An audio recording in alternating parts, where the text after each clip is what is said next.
よし。じゃあやろうかな。うん。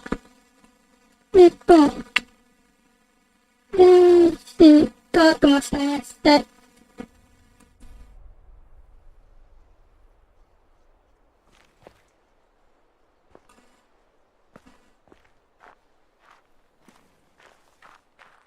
うん。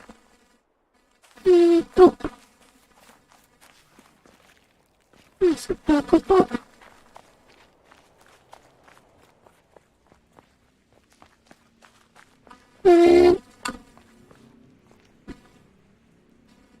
クリア。全部。あと、これだけで。これだけだ、ここの辺は。どこだろう。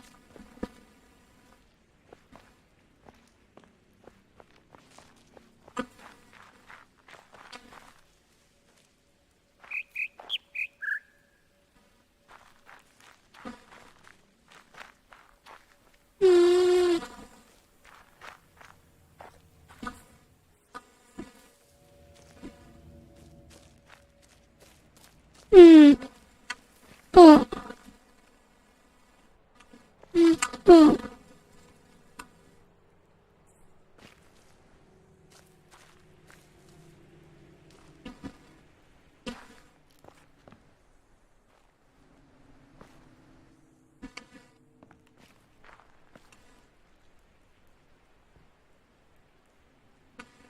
ん。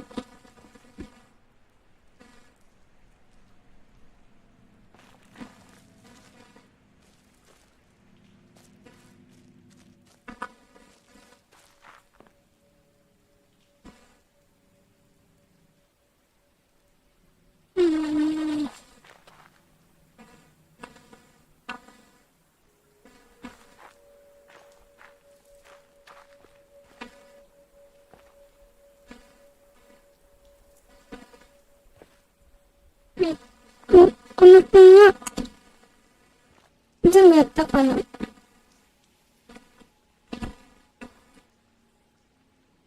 ん。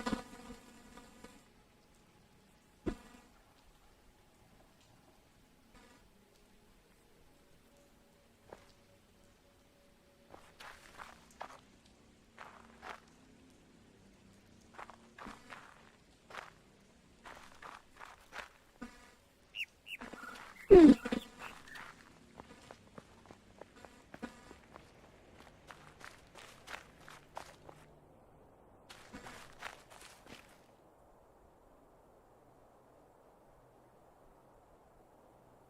うん。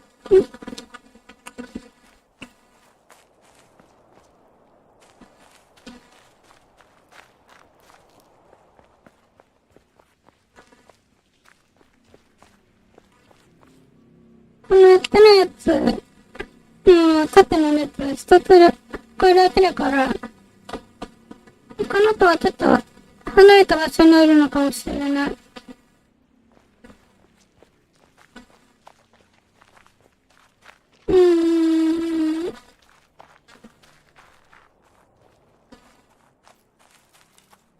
つくのは、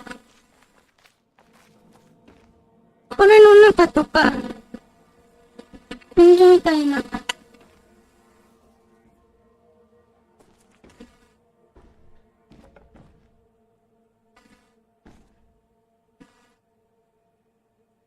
れの外っていうことなので。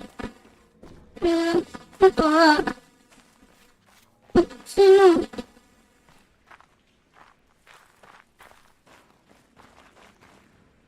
とか、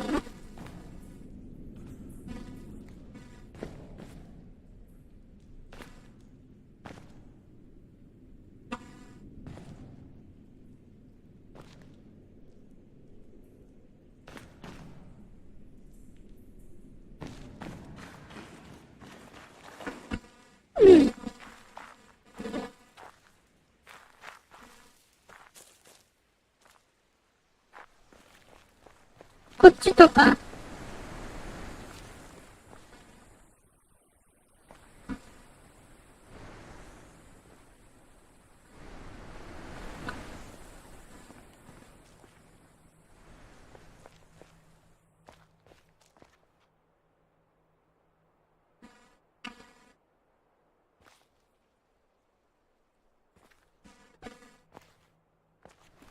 うん。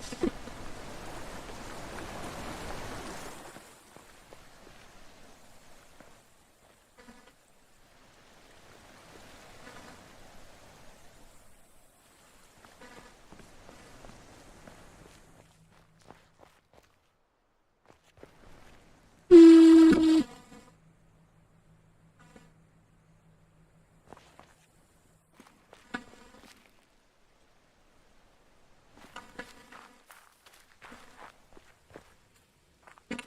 では、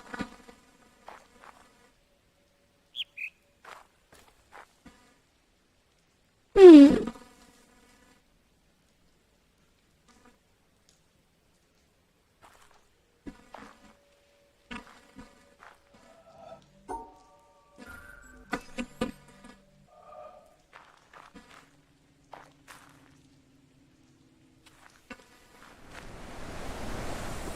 うん。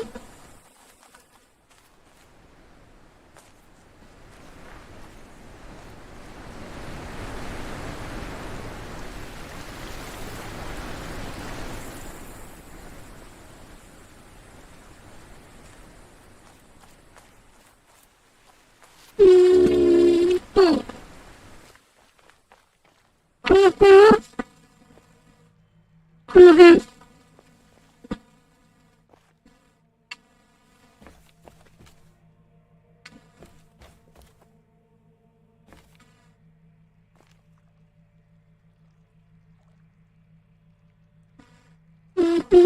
これ、重なってる人の、登れてる人に見える。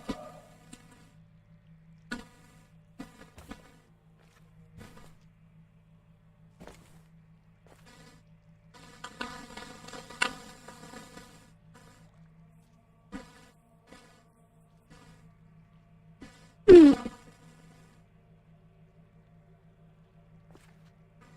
うん。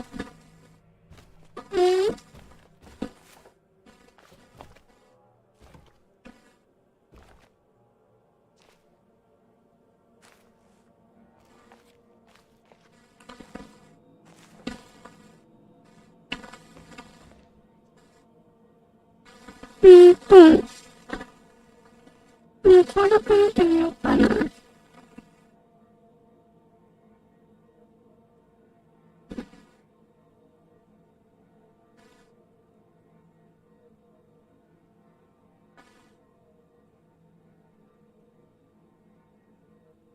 ん。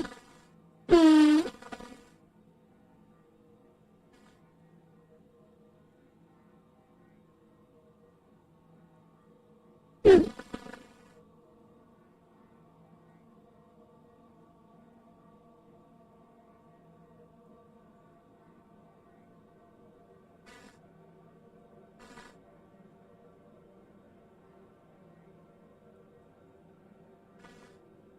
うん。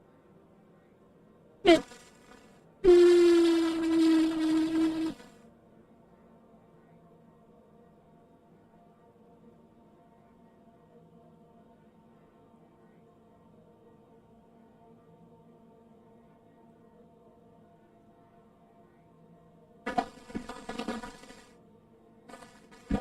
えっと、えっと、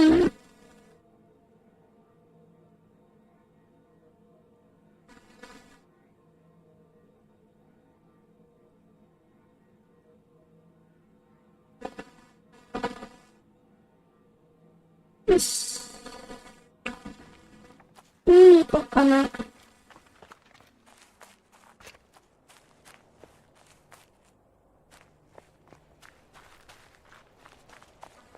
一回、これ、と、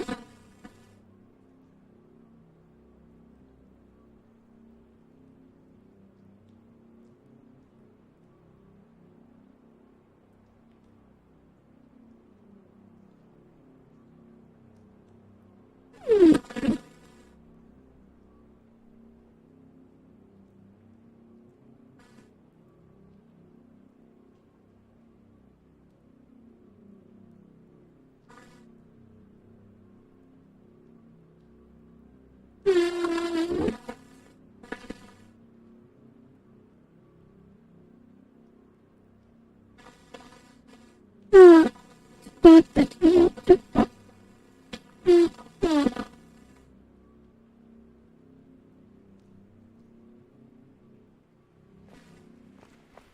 めっちゃ高いから、ここ以外にも、まだクリアできてないのあるから。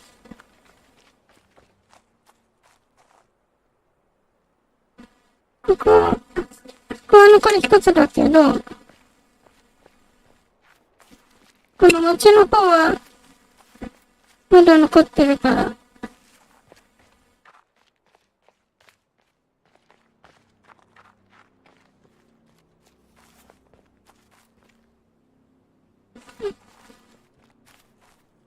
準備されません。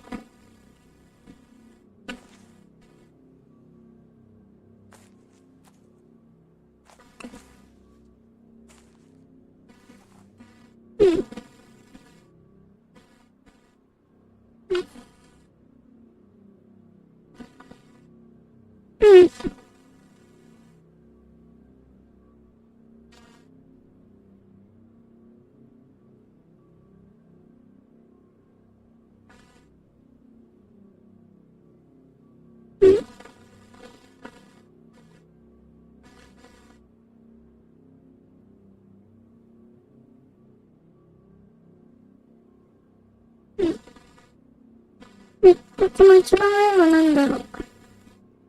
これも残り一つみたいだね。他に、どこ寝たっけ？ここか。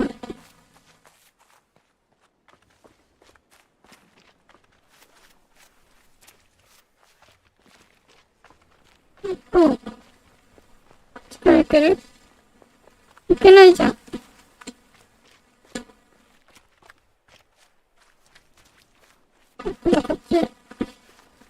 こっちの、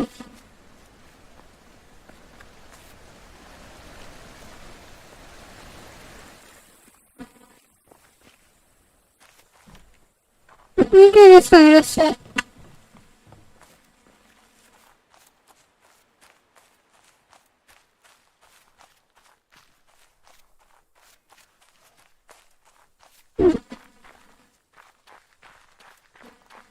こっちの、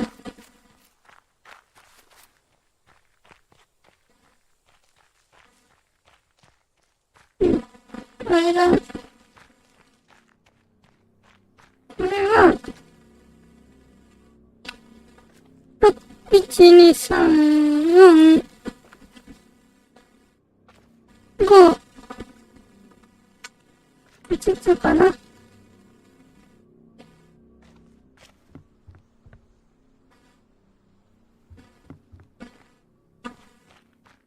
下に降りてみたいけど。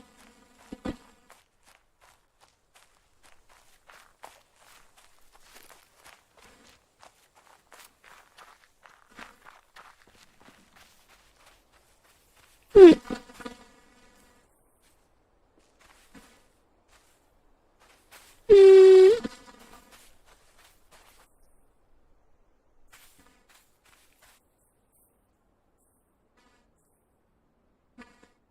うん。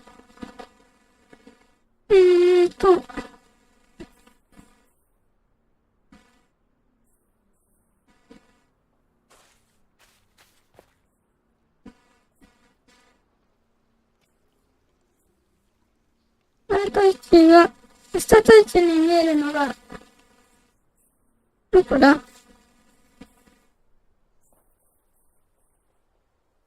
これと、あれ繋げられるかな？これか。これ繋げられそう。ここを、こう、右に、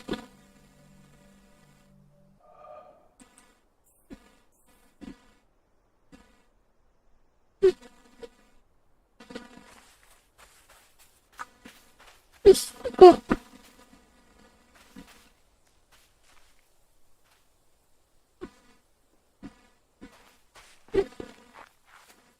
で、そういう形に見えそうなのが、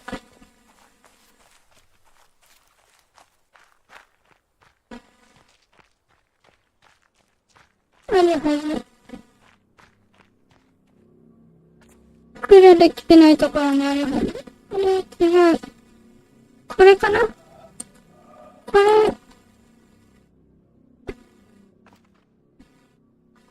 クリアできてるやつには、これは違うと思う。これも違うと思う。あ、これは、城の中の迷路だね。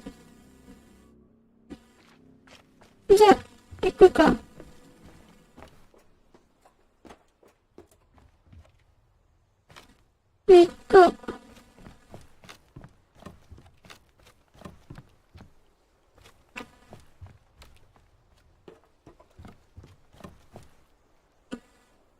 あれか。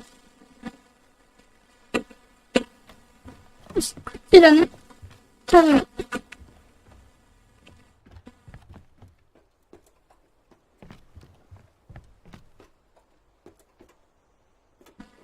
これは、誰だ？あ、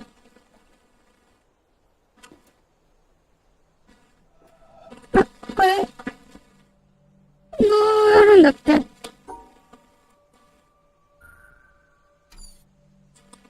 っちに行きたいから、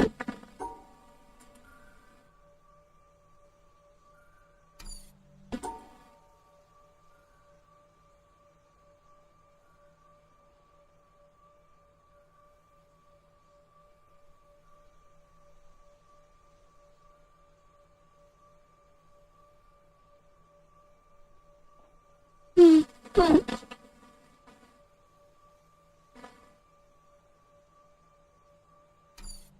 えーっと、えっと、えっと、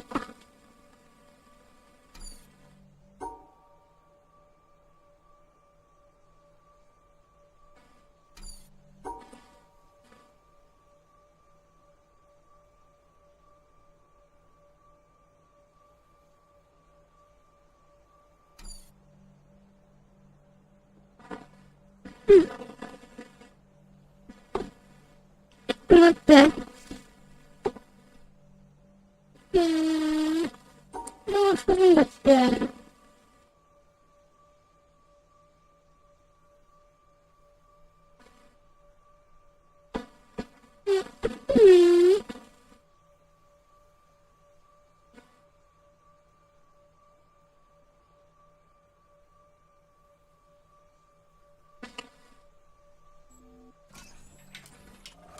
こうだ。いけるいける。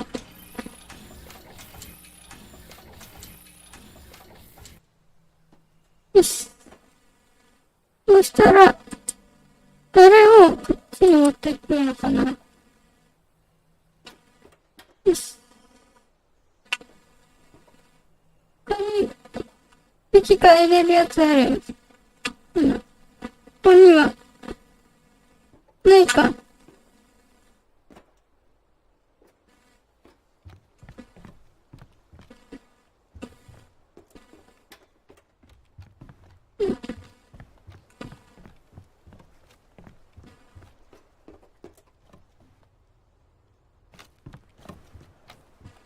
よし。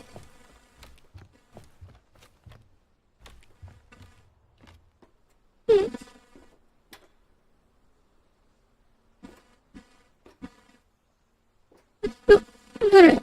これかな？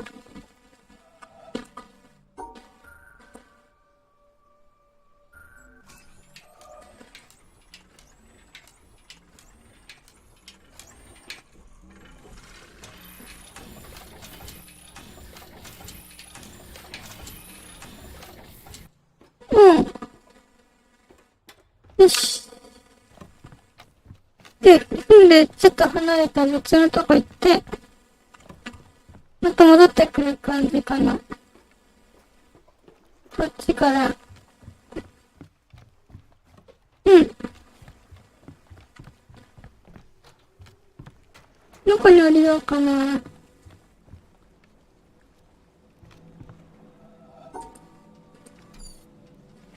うん。よし。これは気になる。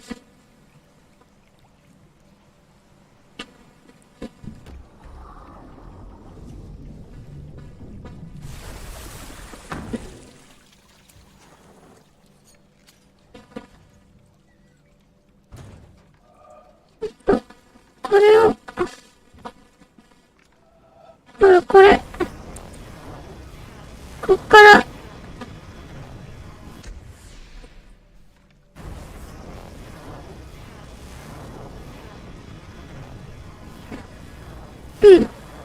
繋がりそうな、これが、いける？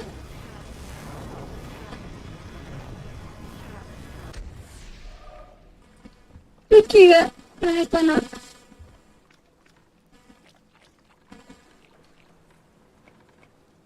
れか。これ。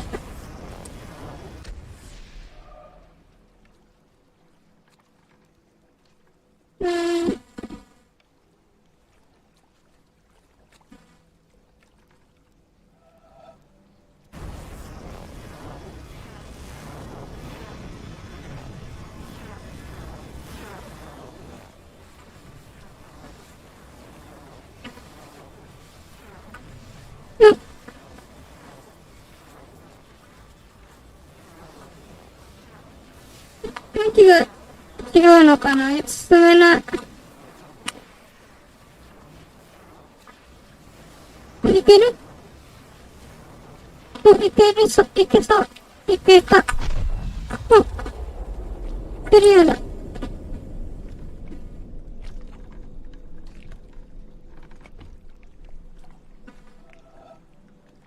よし。今は、ここだから、ここに行こう。よし。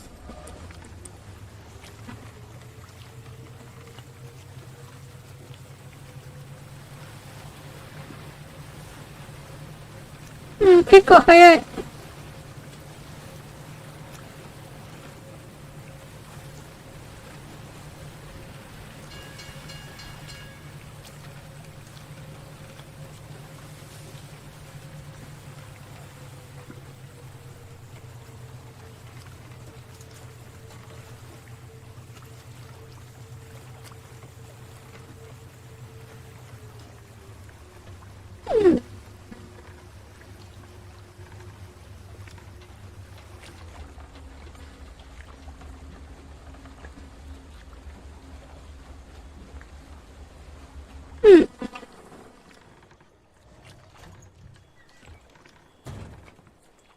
これもパズルか、ないかな。見つけたやつか。多分。こっから見たやつだね。これは、もう一応、やっとくけど、キラキラしてるから、クリアしたやつだ。多分。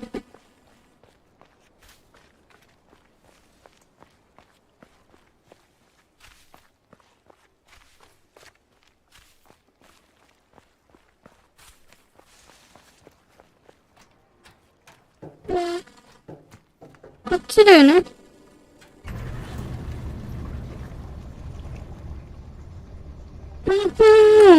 やってないやつあるかもしれない。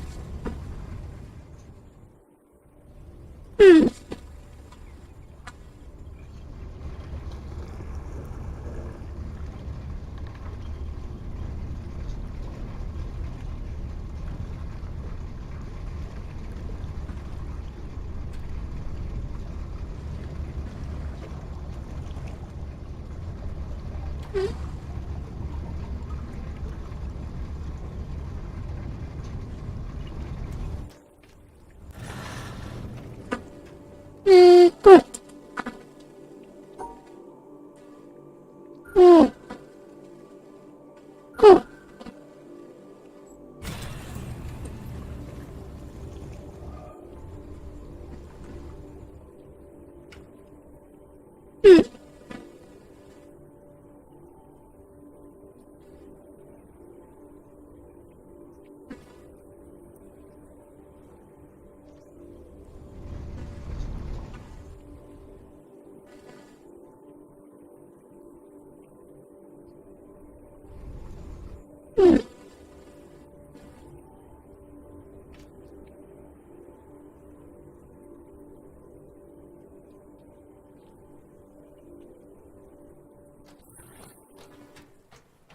よし。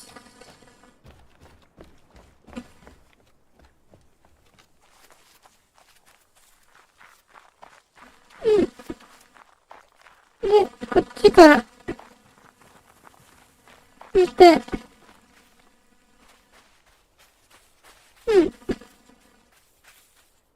繋がってる。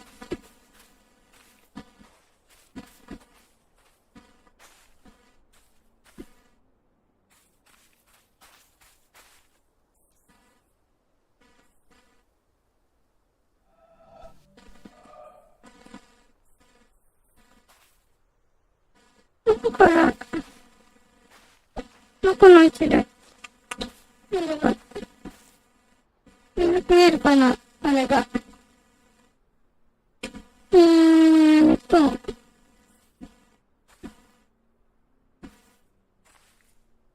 この辺りから、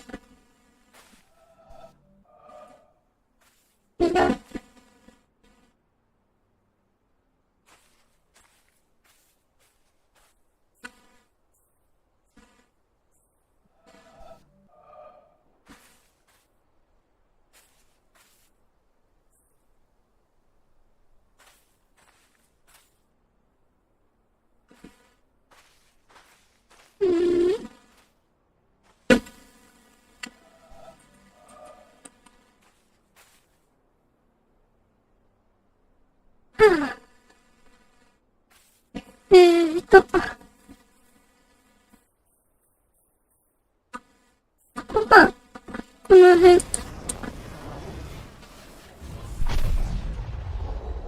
よし。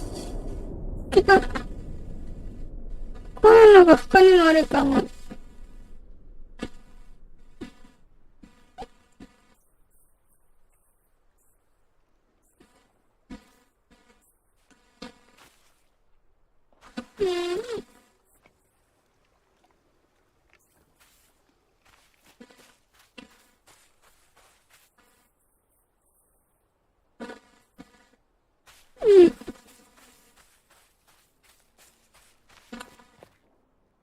ハンバートさんいらっしゃい。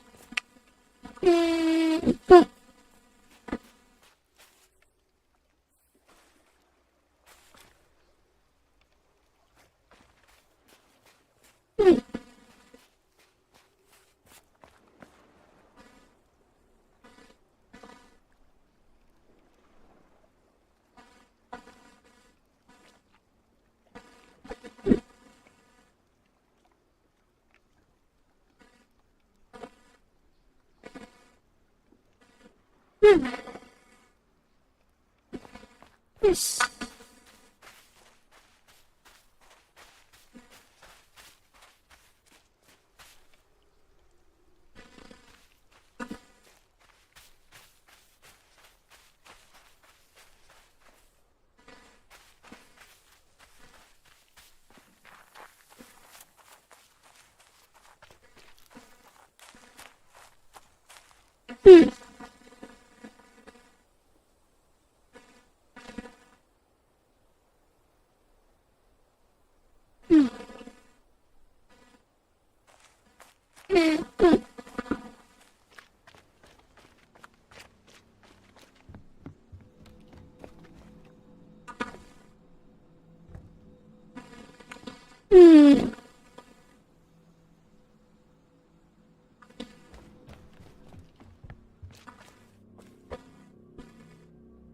今のは、これかな？ここは、1、2、3、3つか。1、2、3つ。だいぶ、クリアしてきたけど、まだ、難しいのが、結構残ってるはずで、あそこが。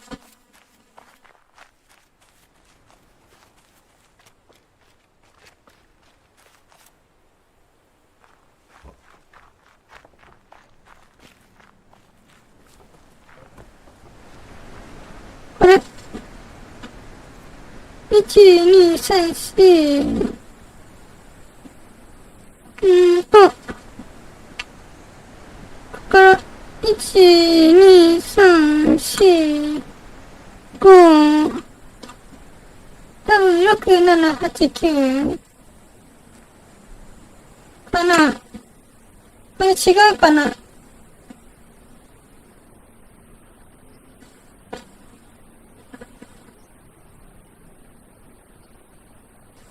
うん。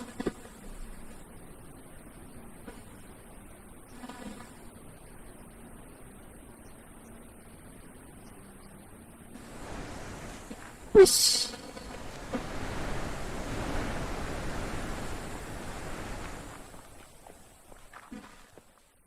よし。うん。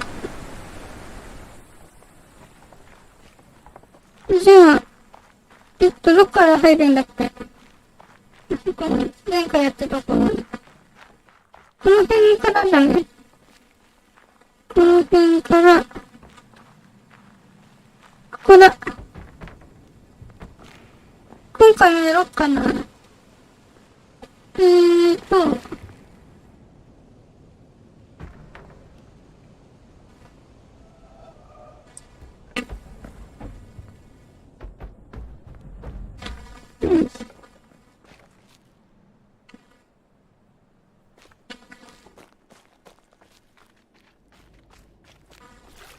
よし。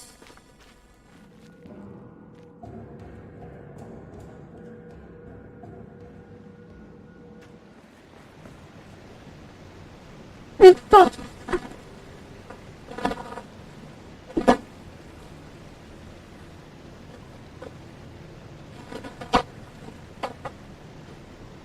目を用意して、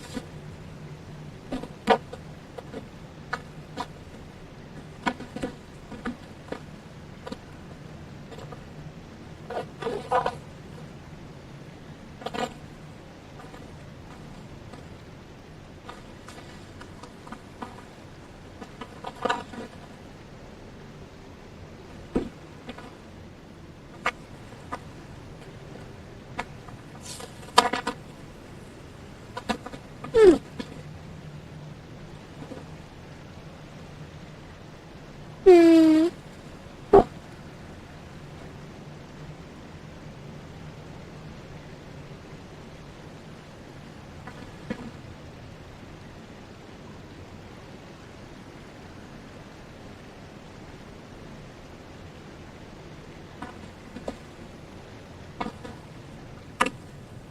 よし。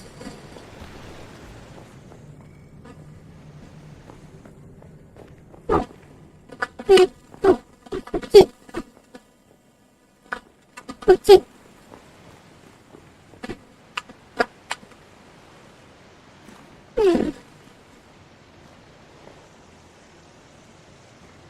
これもやりたいな。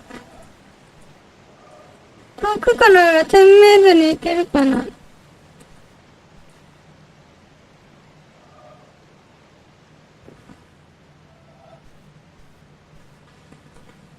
そんなことないみたい。もういいか。さっとやるよ。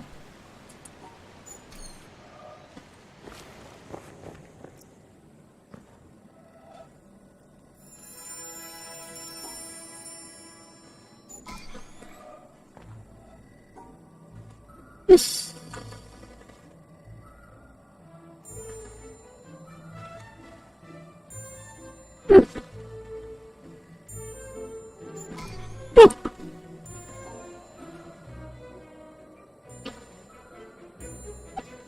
と、よ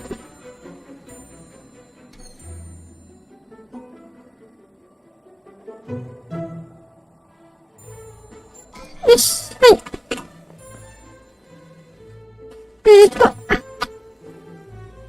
ここと、ここ。よし。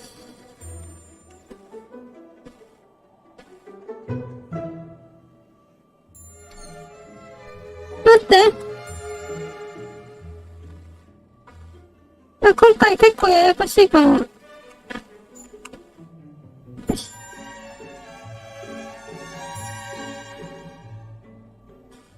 時間かかるな。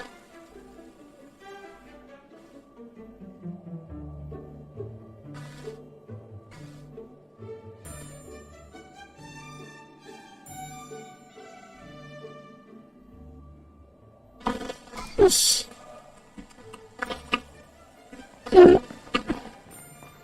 やっぱ写真で行こっかな。写真で。電話する時間かかるし、写真がいいかも。これどこだ？ここだ。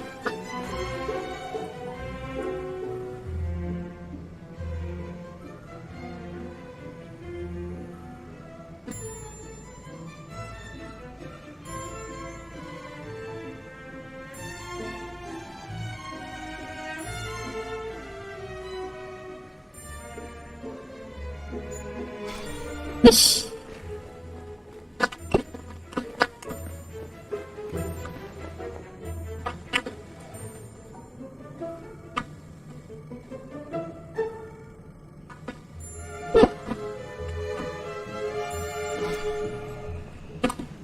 よし。ちょっとこっちだね。やった。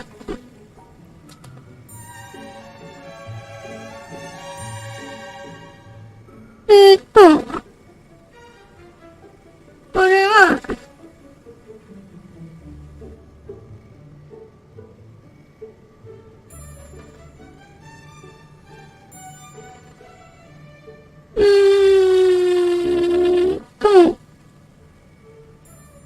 あれこうじゃなくて、こうでもないな。わかんない。わかんないから。よし。わかんないから、もう一回最初から。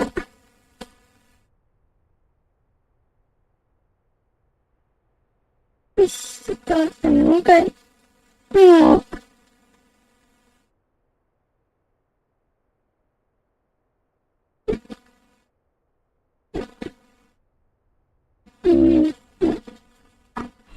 よし。こう。で、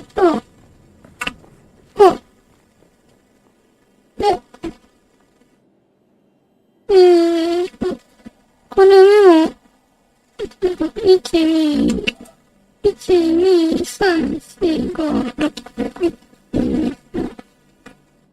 2、3、4、5、6。あれ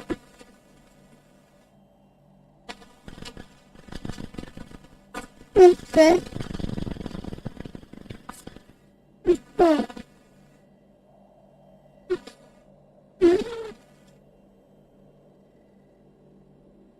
うん。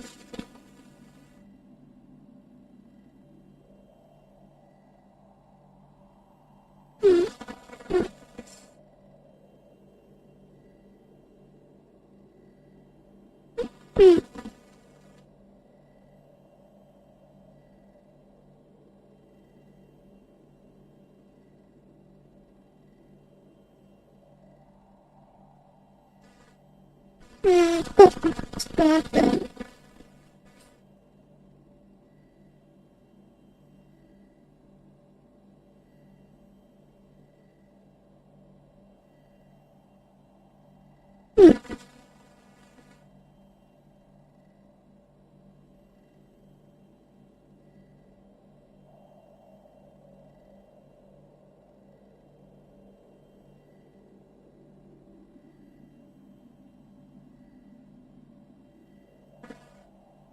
よし。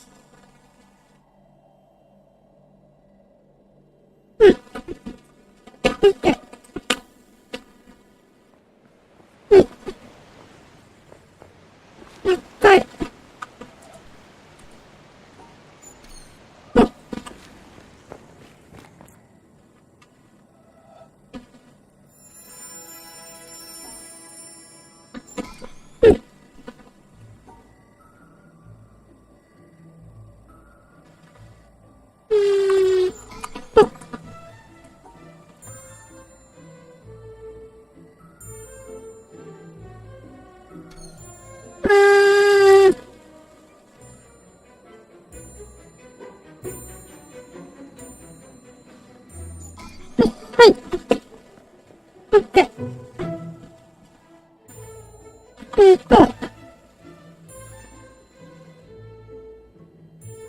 こと、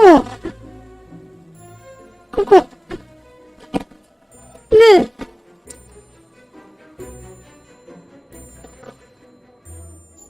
こう。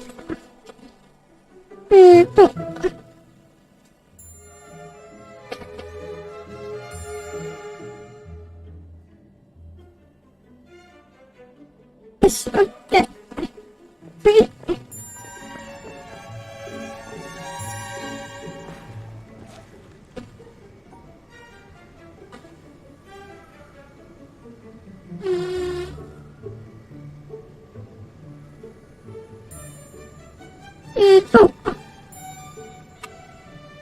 待って。これを、こうして、違う、こ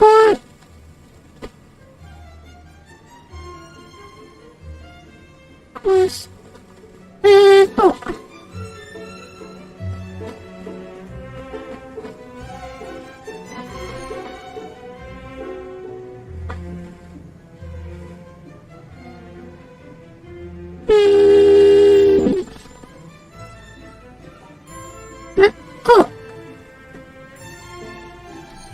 違う。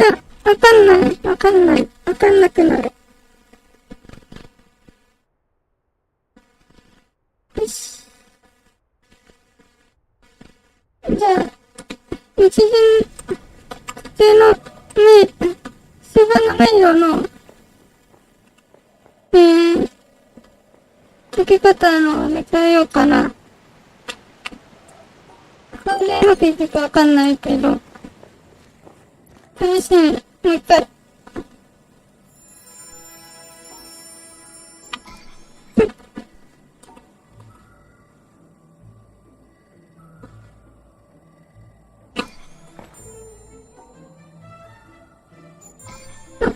よし。ちょっと待って。やばい。ここと、ここか。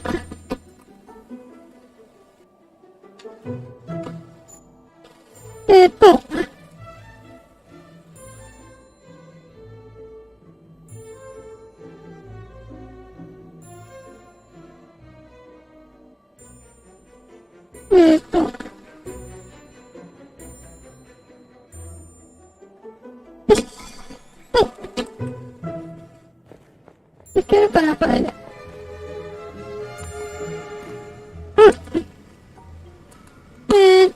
こうして、こう。はい。こっちじゃなくて、こっち。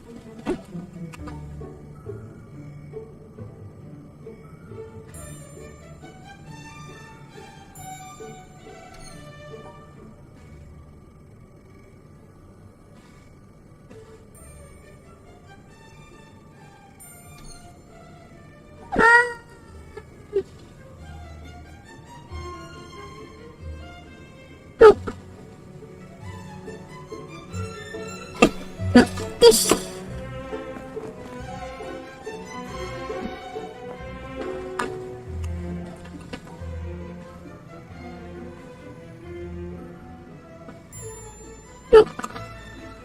とか、こうして、こう、よし。こっちか。で、たら飲めろ。オッケー。はい、いけた。よ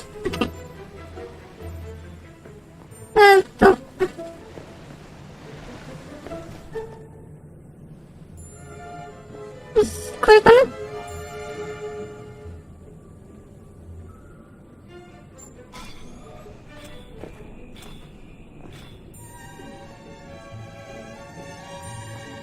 よし、これから。はい。さて、はい。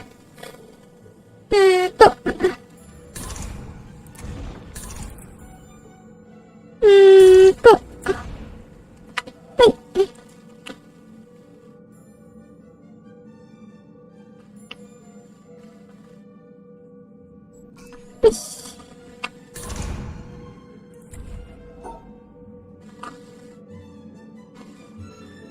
えーと、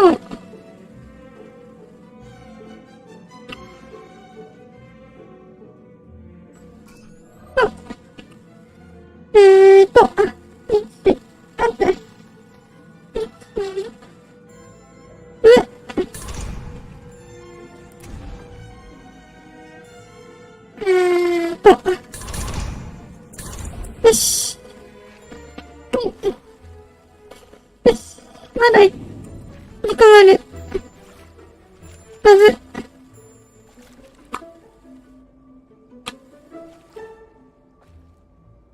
待って。やばい。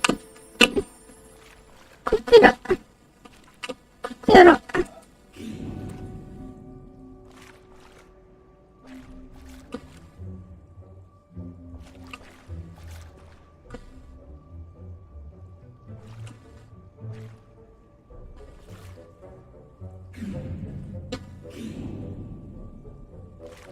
よし。ち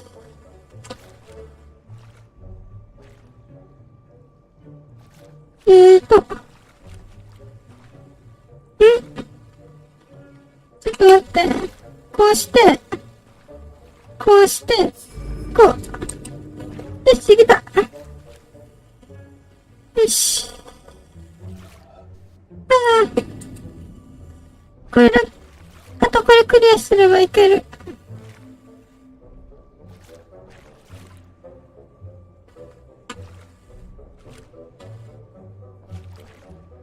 待って。よ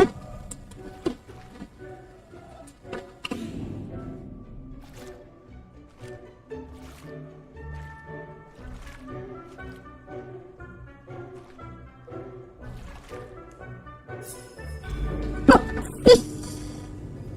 やった。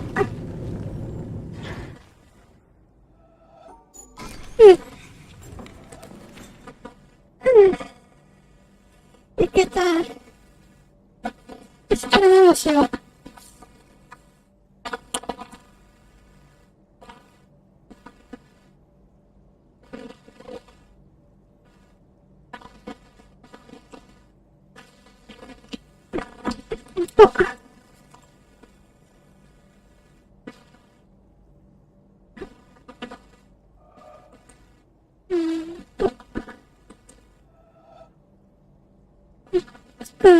これとすると、こうで、こう、こう、こう、こう、一周回って、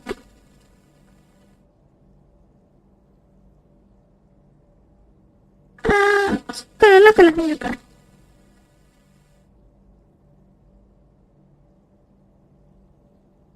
で、またスパン出て、よ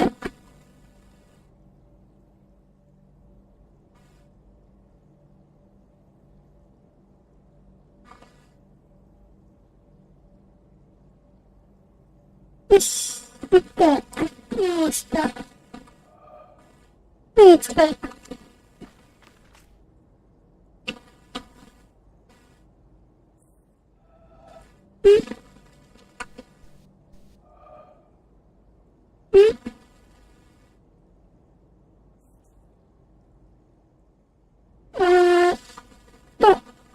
これは、どういうこと？もうクリアしてて。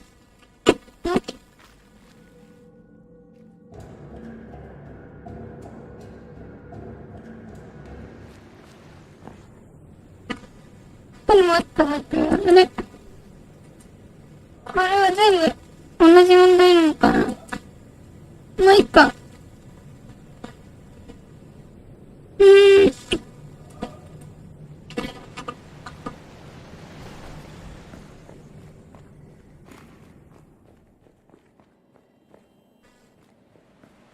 こっちがいつも間違える。これもクリアしちゃってる。まあ、いいや。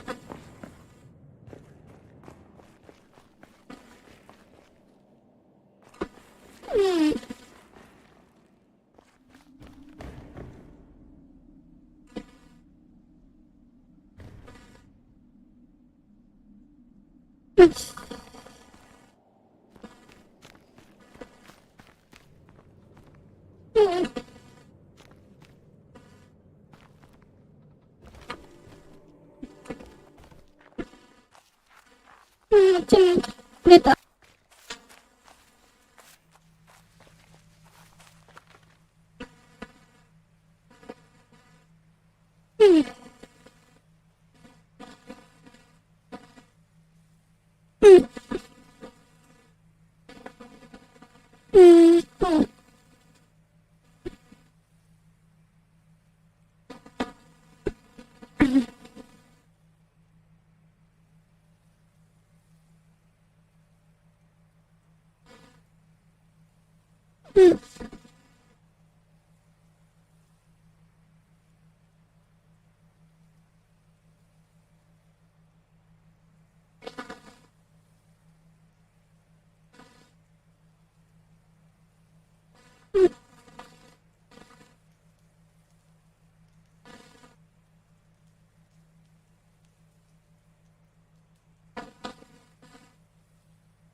よし。電車説行こうかな。さっきの。地下の、どこだ？ここだ。一回潜って、どこだっけ？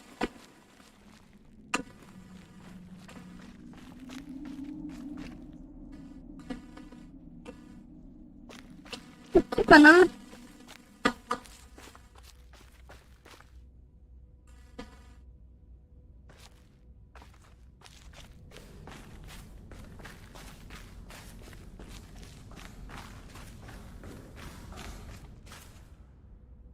こっちじゃないのね。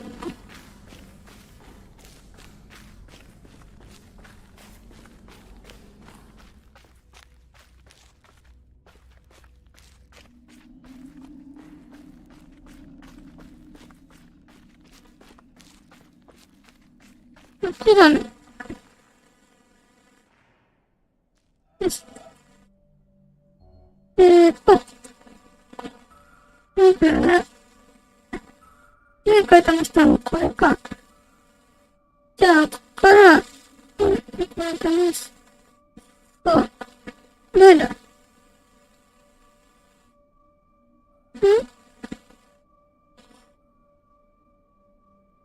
れ？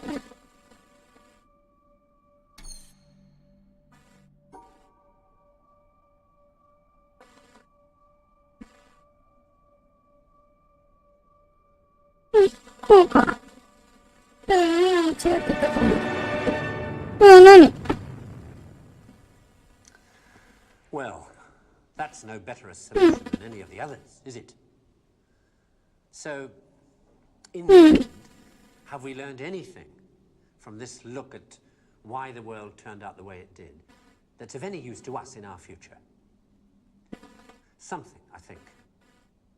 That the key to why things change is the key to everything. How easy is it for knowledge to spread? And that in the past, the people who made change happen were the people who had that knowledge, whether they were craftsmen or kings. Today, the people who make things change, the people who have that knowledge, are the scientists and the technologists who are the true driving force of humanity. And before you say, what about the Beethovens and the Michelangelos? Let me suggest something with which you may disagree violently. That at best, the products of human emotion, art, philosophy, politics, music, literature, are interpretations of the world that tell you more about the guy who's talking than about the world he's talking about. Second-hand views of the world, made third-hand by your interpretation of them. Things like that. As opposed to this. You know what it is? It's a bunch of amino acids. The stuff that goes to build up a worm, or a geranium, or you. This stuff's easy to take. Understand.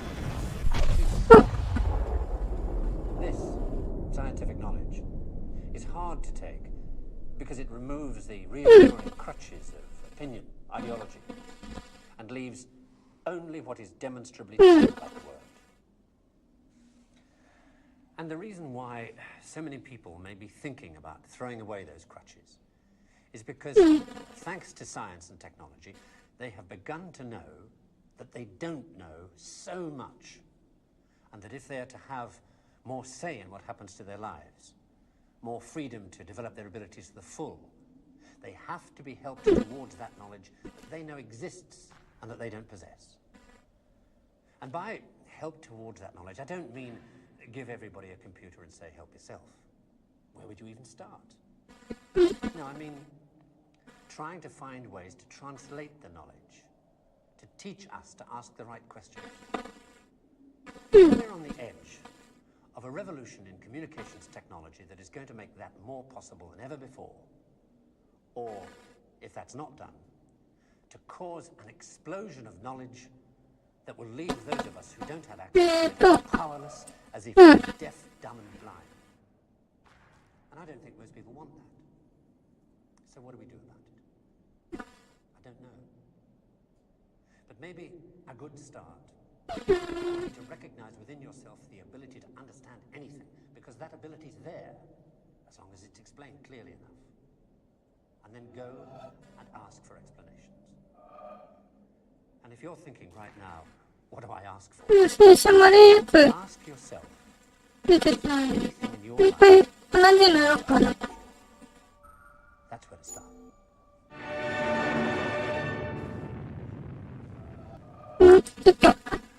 Well, that's no better a solution than any of the others, is it? So, in the end, have we learned anything from this look at why the world turned out the way it did that's of any use to us in our future? Something, I think. That the key to why things change is the key to everything. How easy is it for knowledge to spread? And that in the past, people made change happen were the people who had that knowledge, whether they were craftsmen or kings. Today, the people who make things change, the people who have that knowledge, are the scientists and the technologists who are the true driving force of humanity. And before you say, what about the Beethovens and the Michelangelos? Let me suggest something with which you may disagree violently. That at best, the products of human emotion, art, philosophy, politics, music, literature, are interpretations of the world that tell you more about the guy who's talking than about the world he's talking about. Second-hand views of the world, made third-hand by your interpretation of them. Things like that, as opposed to this. It's a bunch of amino acids, the stuff that goes to build up a worm or a geranium or you. This stuff's easier to take. This scientific knowledge is hard to take because it removes the reassuring opinion, ideology, and leaves only what is demonstrably true.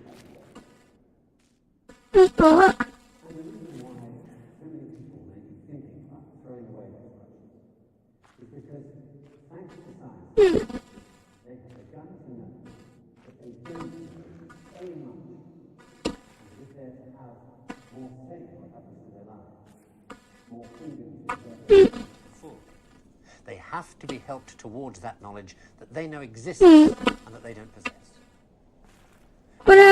Help towards that knowledge. I don't mean... 待って、これクリアしたいな。なんだろ、これ。待って。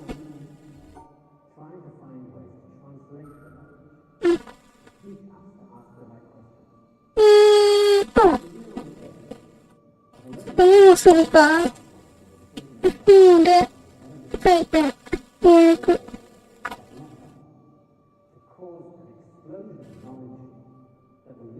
これと、これと、これと、組み合わせると、パターンはどうなるかな。う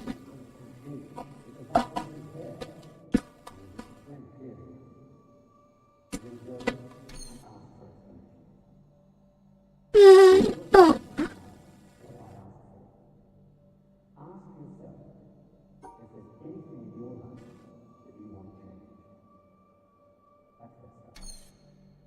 う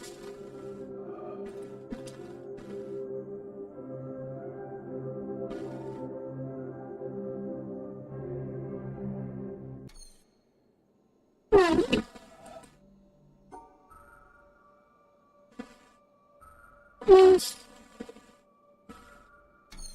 うん、うん、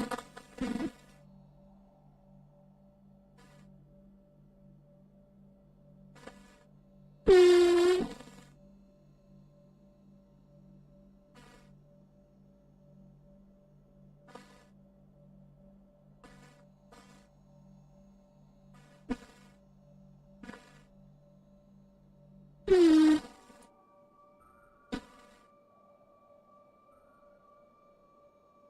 そう、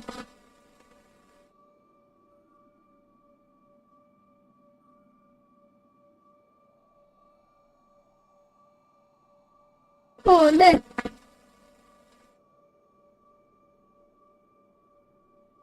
うん、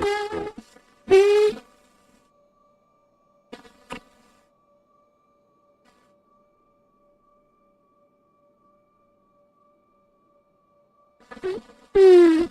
うん、うん、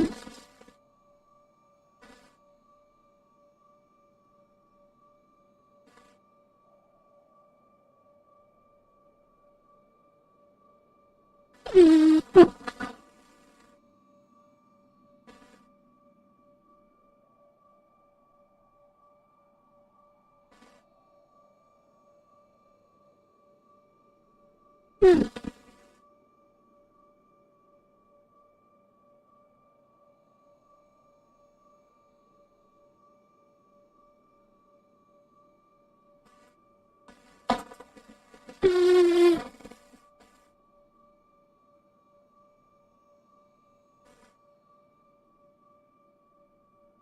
うん、これをこう、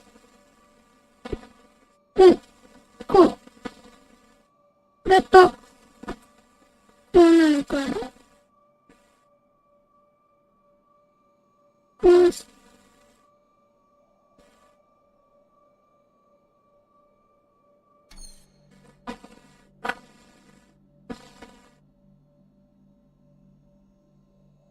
よし。この形の使いて、やってみようかな。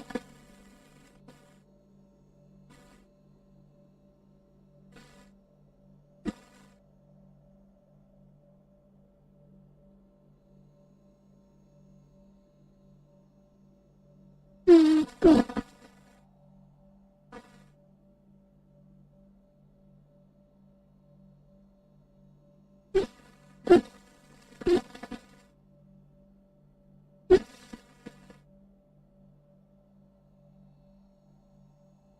う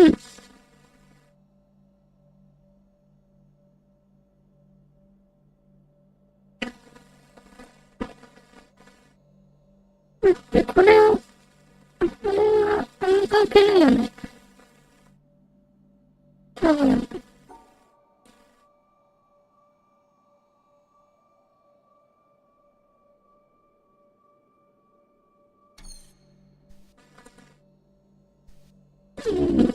この、テトリスと黒いやつ分ける必要とかないから、テトリスの形だけ意識すればいけるのかな。うん。今、テトリスは、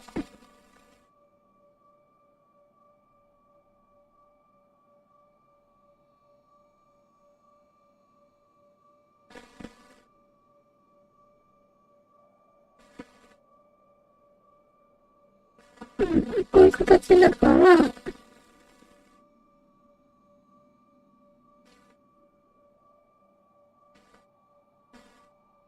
うん。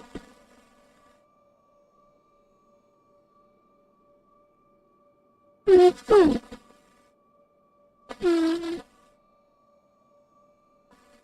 えっと、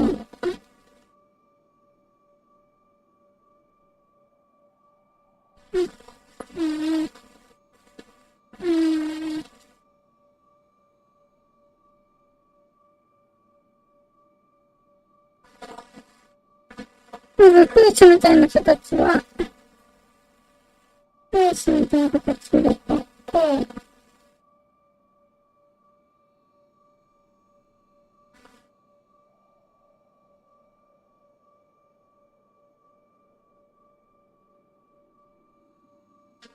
えーっと、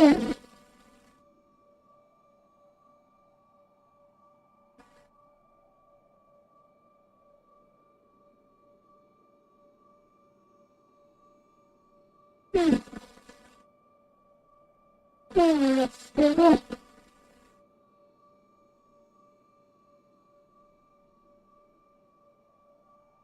それと、どうしても、組み合わないから、こうして、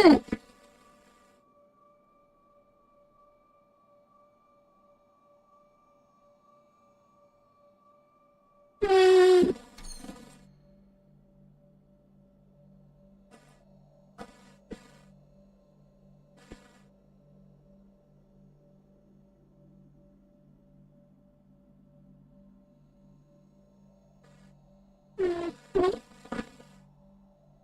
どうしよう。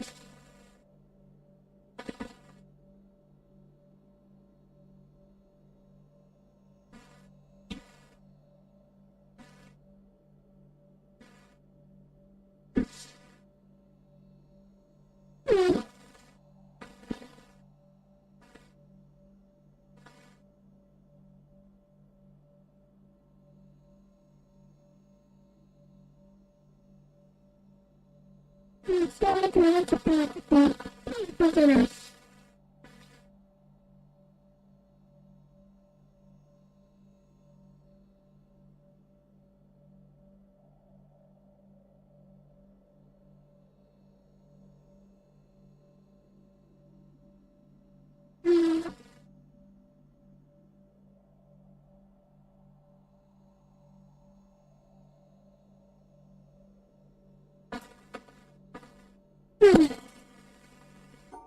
えーっと、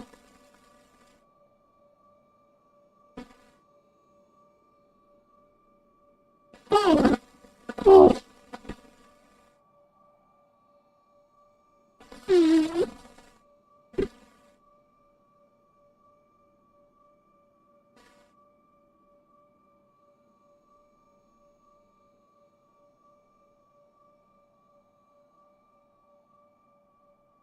待って、こうすれば、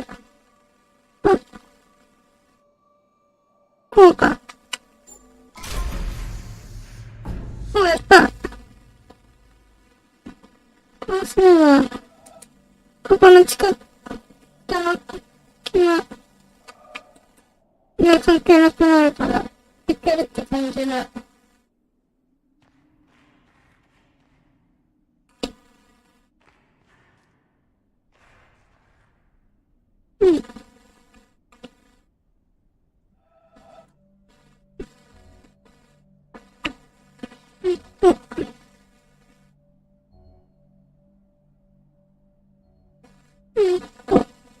別のアプリやろうかな。これは、真ん中から、えーっと、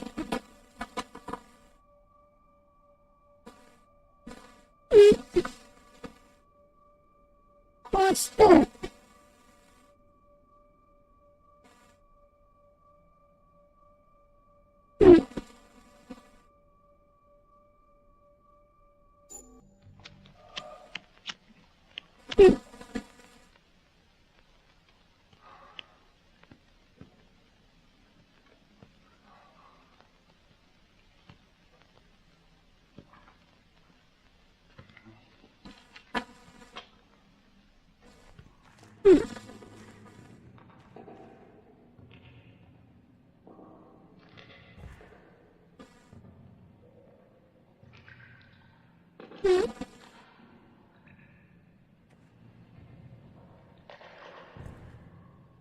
なんかここ、まっすぐなんか、ノイズみたいなのがある。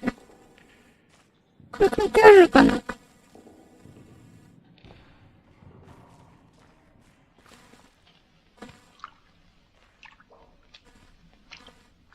関係あるとすれば、こ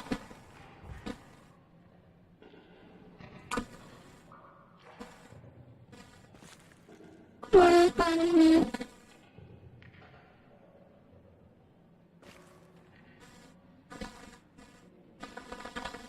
これかな。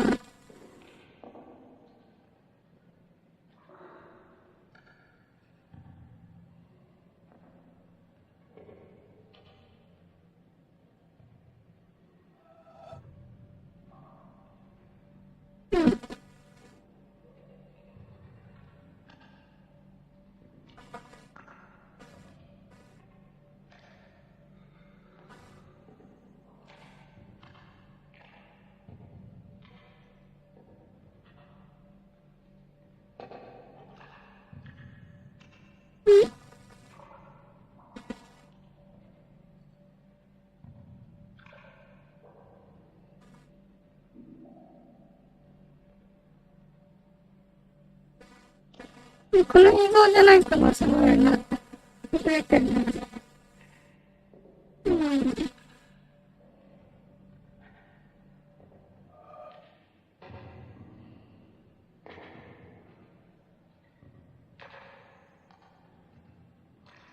イズが結構長そうだよ。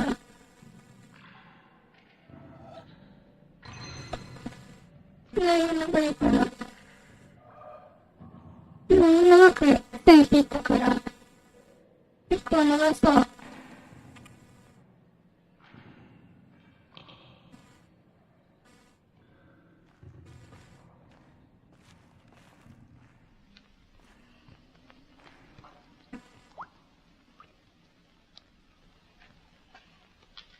こんなのは、まだ、こんだけしか見せないから。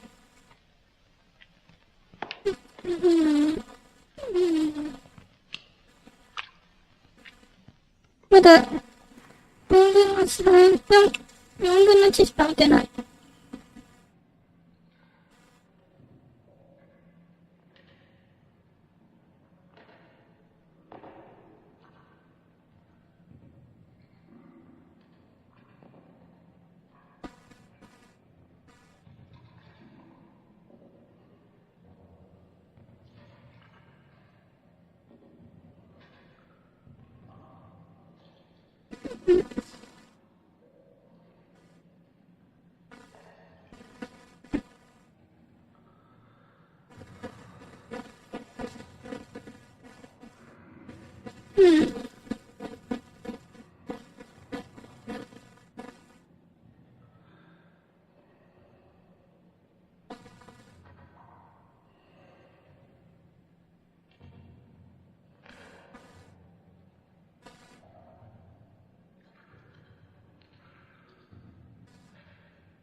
まだかな。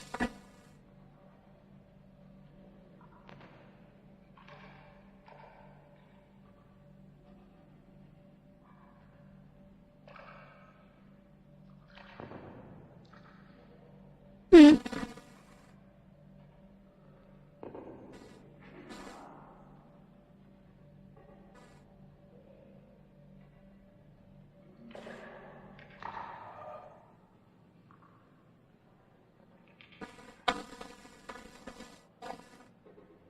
の映像じゃないかな、信じられるよね。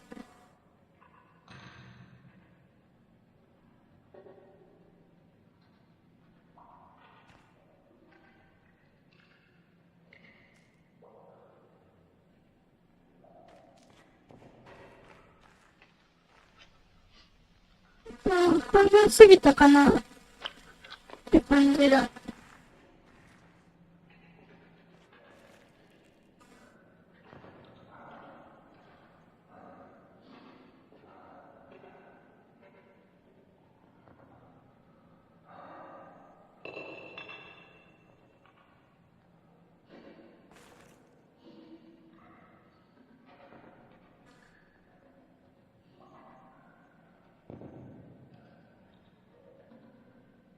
うん。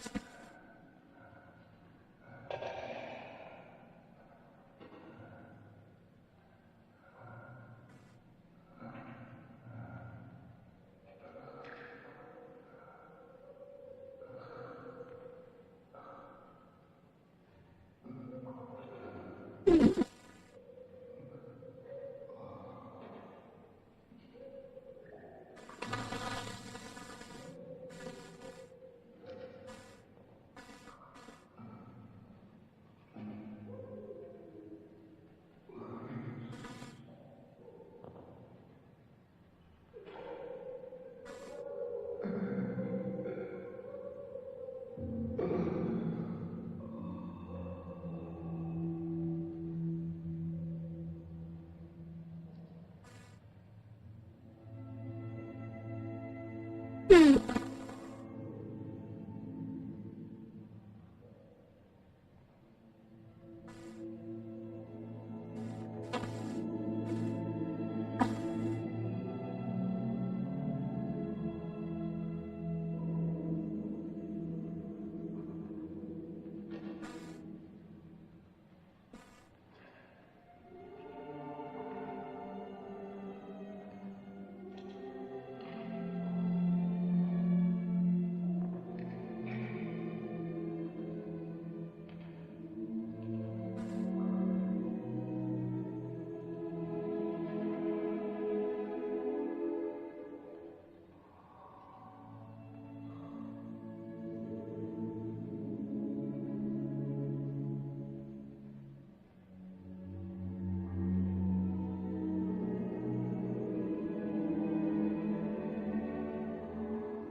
うん。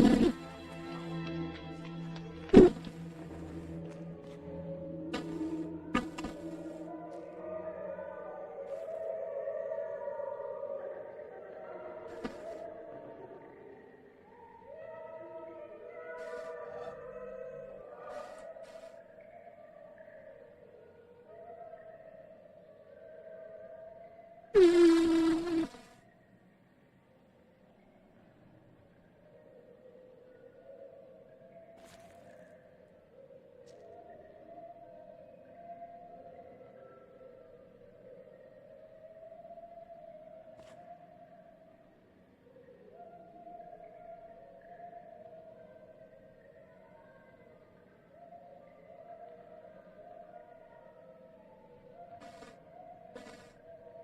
うん。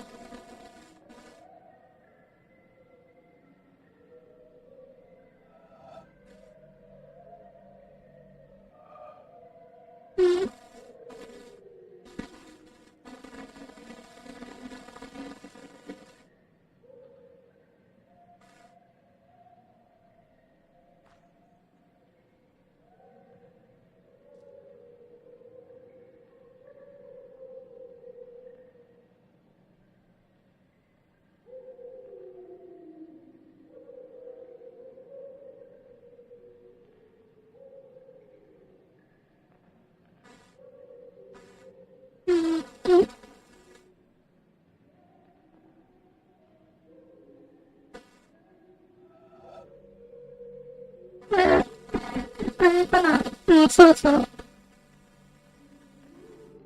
一つ打ちになるかな。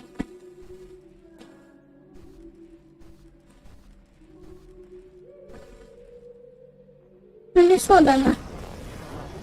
ほら、来た。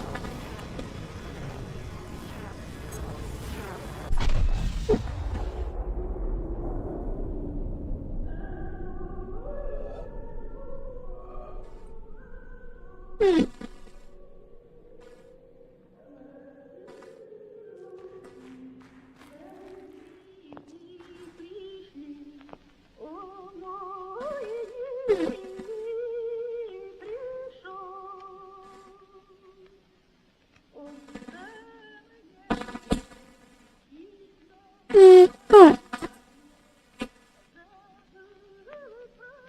あとは、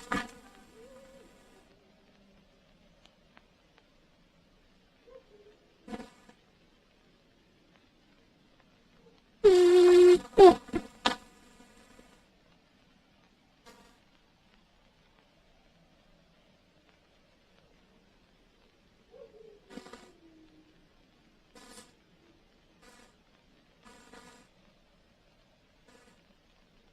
うん。どうかな。こうして、ん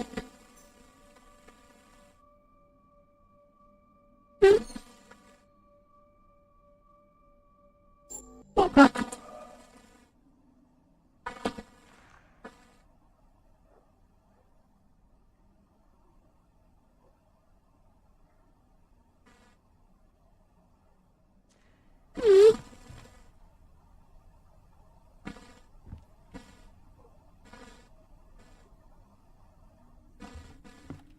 そういうのにもあってんのかな。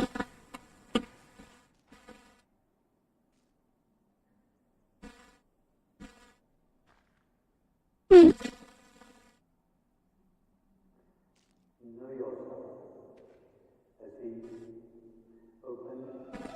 れもここ、やってみて。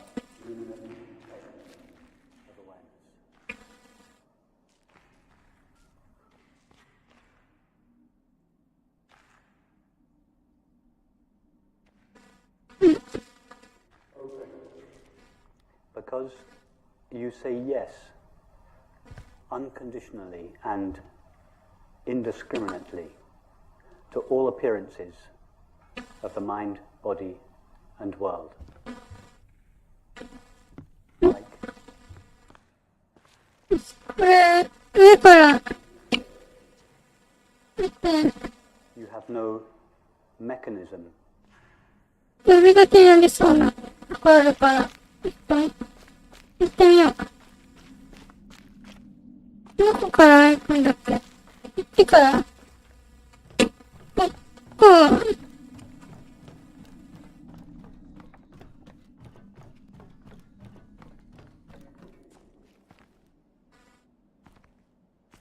どっちだ。こっちかな。although you, I, this あ、これ、 presence, ちょうど映像の模様になって aware る。 of thoughts, sensations, and perceptions. It is not made out of a thought, a sensation, or a perception. It is made out of pure knowing or awareness. どうぞさんいらっしゃい。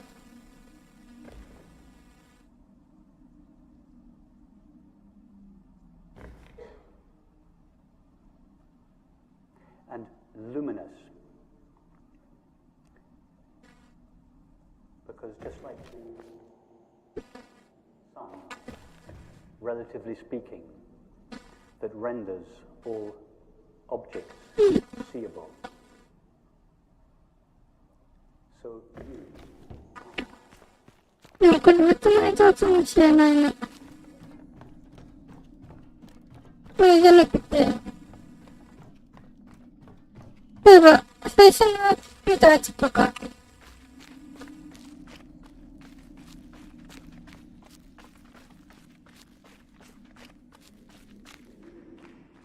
by the sun, we just see reflections or modulations of the sun's light, appearing as a multiplicity and diversity of color. In the same way, we don't really know the objects of the mind, body, and the world. We just know our knowing of them.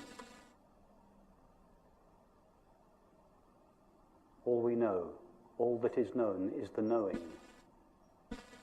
of experience. And you are that knowing.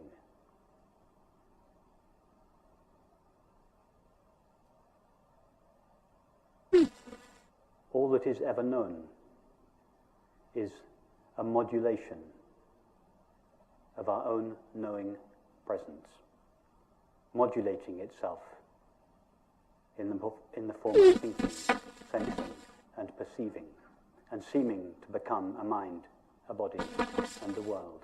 But we never actually know a mind, a body, and the world as they are normally conceived. We just know our knowing of them.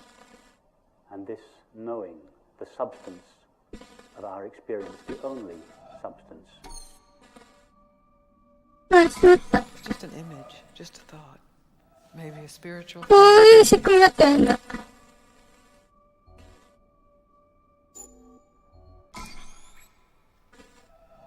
So it's absolutely simple. なるほどね。まあでも、こういう人できるなら。うん。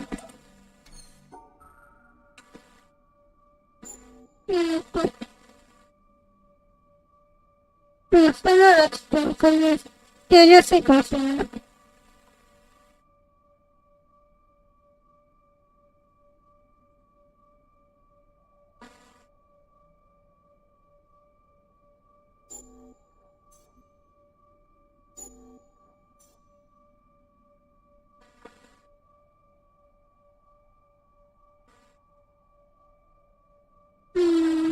Things like that. As opposed to this.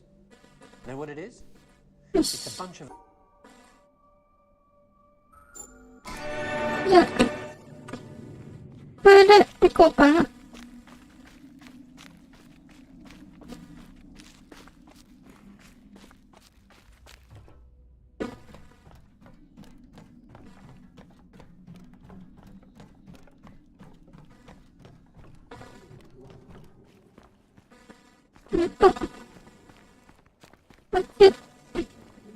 To why things change is the key to everything. How easy is it for knowledge to spread? And that in the past, the people who made change happen had that knowledge. Whether ここまで来るのに、they were or kings. どれくらいかかる？ Today, よし。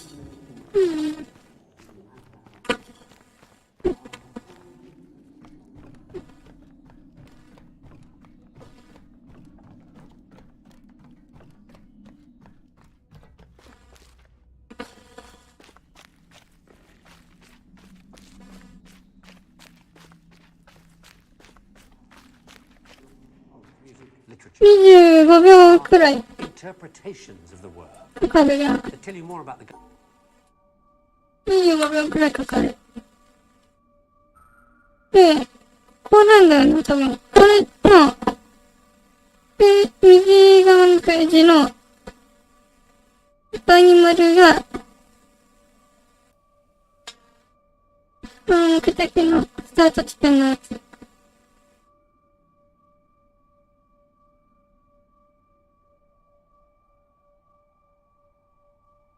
よし、これね。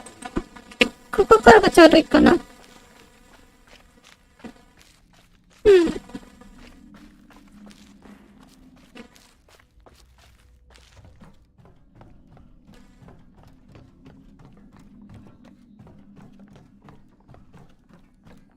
し。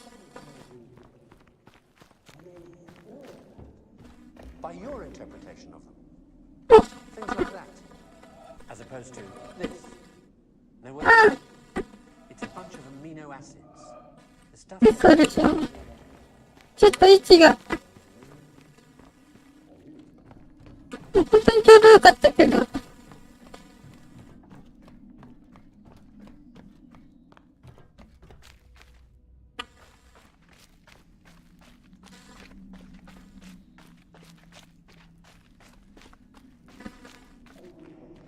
True about the world.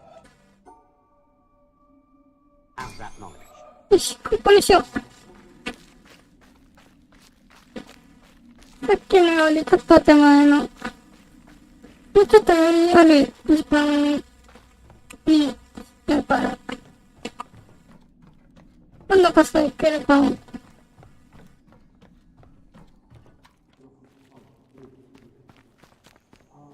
Interpretations of the world that tell you more about the guy who's talking than about the world he's talking about. Second-hand views of the world, made third-hand by your interpretation of them. Things like that, as opposed to this. Know what it is? ここ。It's a bunch 立ち位置ここ。 the stuff that goes to 立ち位置ここ。 a worm or a geranium or you. This stuff's easier. あ、いける。いけた。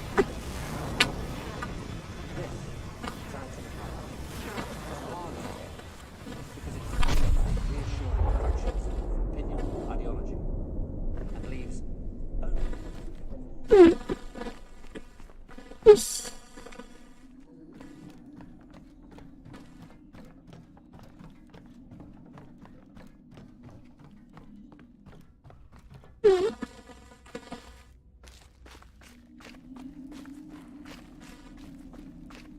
よし。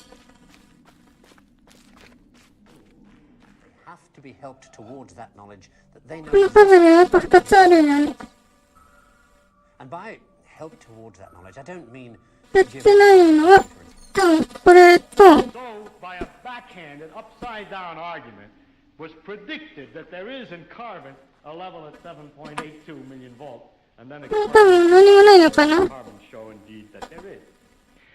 And therefore, the existence in the world of all these other elements is very closely related to the fact that there is this particular level in carbon. But the position of this particular level in 本 carbon, 当なんもないよね。 after knowing the physical laws, to be a very complicated accident of 12 complicated molecules. So I used to illustrate by this example, でもこれが、 an understanding of the physical laws doesn't give you an understanding in a sense of understanding significance of the world in any way. The details of real experience are very far often from the fundamental laws. There are, in a way of speaking in the world, we have a way of discussing the world, which you could call, we discuss various hierarchies or levels.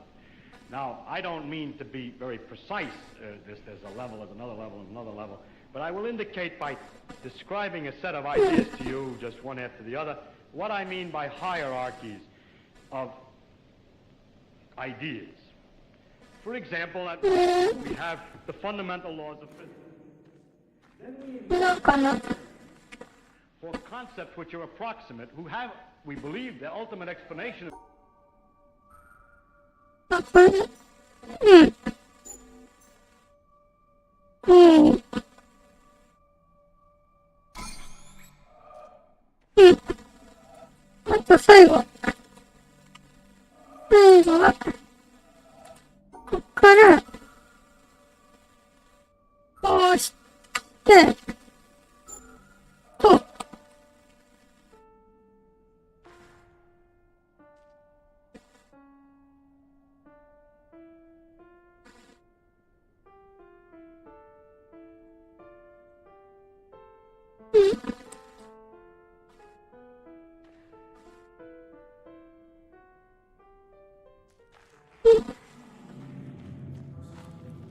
もしかして、 of the sun.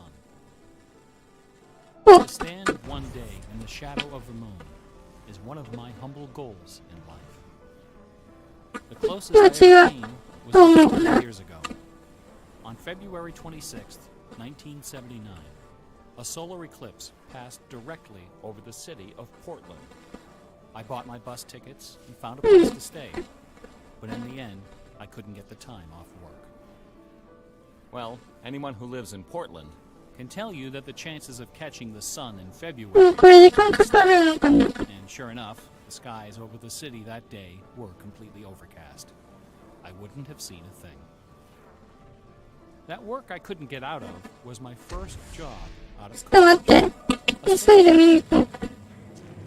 どれくらいの。 in beautiful downtown Worcester, Massachusetts. On my very first day, ここか。 a delivery まあ、時間かかりそうだけど。スタート地点からまだ行ける。 It was our floor sample of the world's first mass market microcomputer. The TRS-80 Model 1 had a Z80 processor clocked at 1.7 MHz, 4,096 bytes, and a 60 もう一回スタート地点から。 only storage まだ、 was なん cassette. とか。 All this could be ほら、こうして、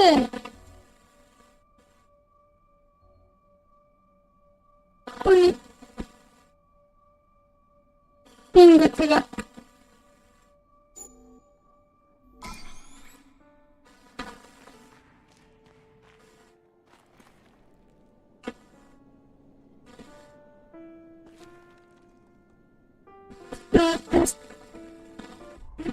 ちょっとストップ。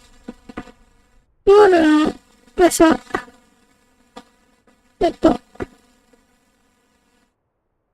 合わないとダメだよね。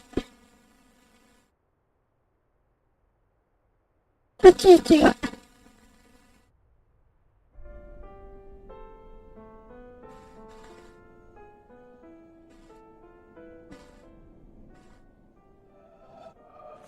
How many of you here have personally witnessed a total eclipse Okay. of the sun?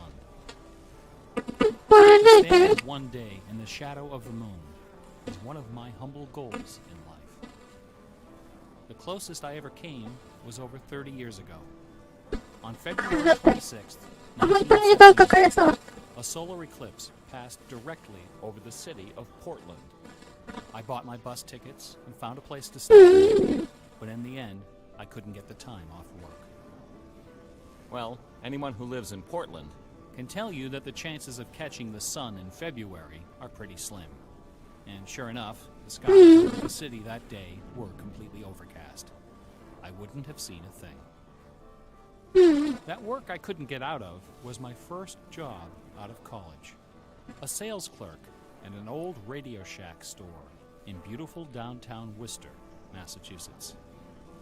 On my very first day behind the counter, a delivery truck pulled up to the front of the store. They carried in a big carton, upon which was printed the legend TRS-80. It was our floor sample of the world's first mass-market microcomputer.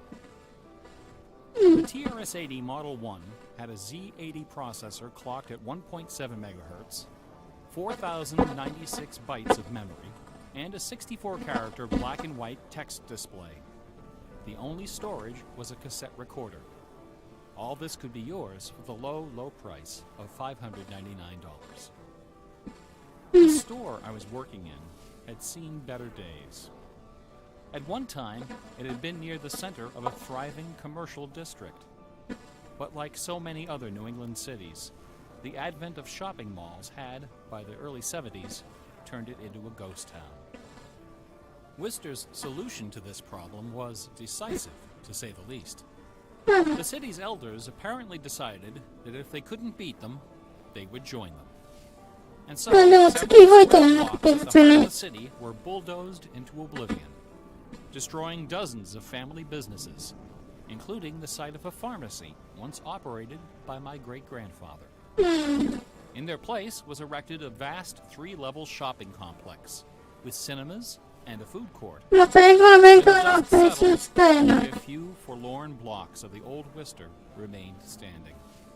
My Radio Shack store was in one of those blocks. Then, to add insult to injury, Radio Shack opened a brand new location inside the shopping center, less than 500 feet from my store. So now patrons had a choice between a clean, well-lighted establishment with uniformed security and acres of convenient parking, or a shadowy hole in a seedy old office building next to an adult movie theater. Consequently, I had plenty of time to fool around with the new computer. I taught myself basic programming. Then I learned Z80 assembly. Both, of course, so that I could write games. I also created self-running animated demos, which ran all night in the store window for the edification of the winos who peed in our doorway. Strangely enough, the few customers we had didn't seem to be interested in our new computer, even after the 16K memory upgrade. In fact, most of the people who set off the buzzer on their way through the front door weren't there to buy anything at all. They were there to exploit a free promotion, which was the bane of Radio Shack employees for over 40 years, the Battery of the Month Club. The idea of this promotion was simple. Customers got a little red card upon which was printed a square for each month. 12 times a year, the lucky sales clerk got to punch out a square and give the customer one brand new AAA, AA, C, D, or 9-volt battery. Of course, customers weren't allowed to choose just any grade of battery. At the time of my employment, Radio Shack offered 3 different levels of battery excellence. First were the alkalines, powerful, long-lasting, and expensive, hanging behind the counter like prescription medication in gold-embossed blister packs. These were most certainly not available through the Battery of the Month Club. Next were the high-end lead batteries, sturdy, dependable batteries, moderately priced, and prominently displayed near the front of the store. These were also not available through the Battery of the Month Club. Finally, at the bottom of the barrel were the standard lead batteries. These were literally piled in barrels, cunningly located way at the back of the store, in a dark corner near the TV antennas. Remember TV antennas?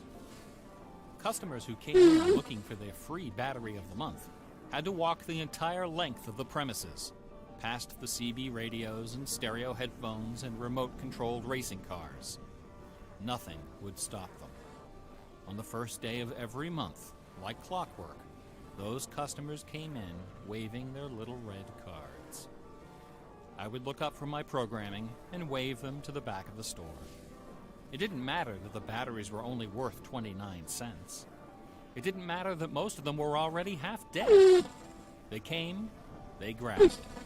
And as far as I can remember, not one of them ever paid for a damn thing. I was such a crappy salesman. I was young and foolish. I thought my education in game design was happening at the keyboard. I almost missed the lesson coming through the front door. Fortunately, I wasn't the only person fooling around with games on micros. All over the country, people like me were experimenting. Scott Adams was coding what would soon become the world's first commercial game. Remember, my future was being founded, along with other legendary companies like Online Systems, Sirius, Personal Software, and SSI. Those were exciting times. Teenagers were making fortunes. Games were cheap and easy to build. The slate was clean. But in 1979, the biggest news in gaming had nothing to do with computers.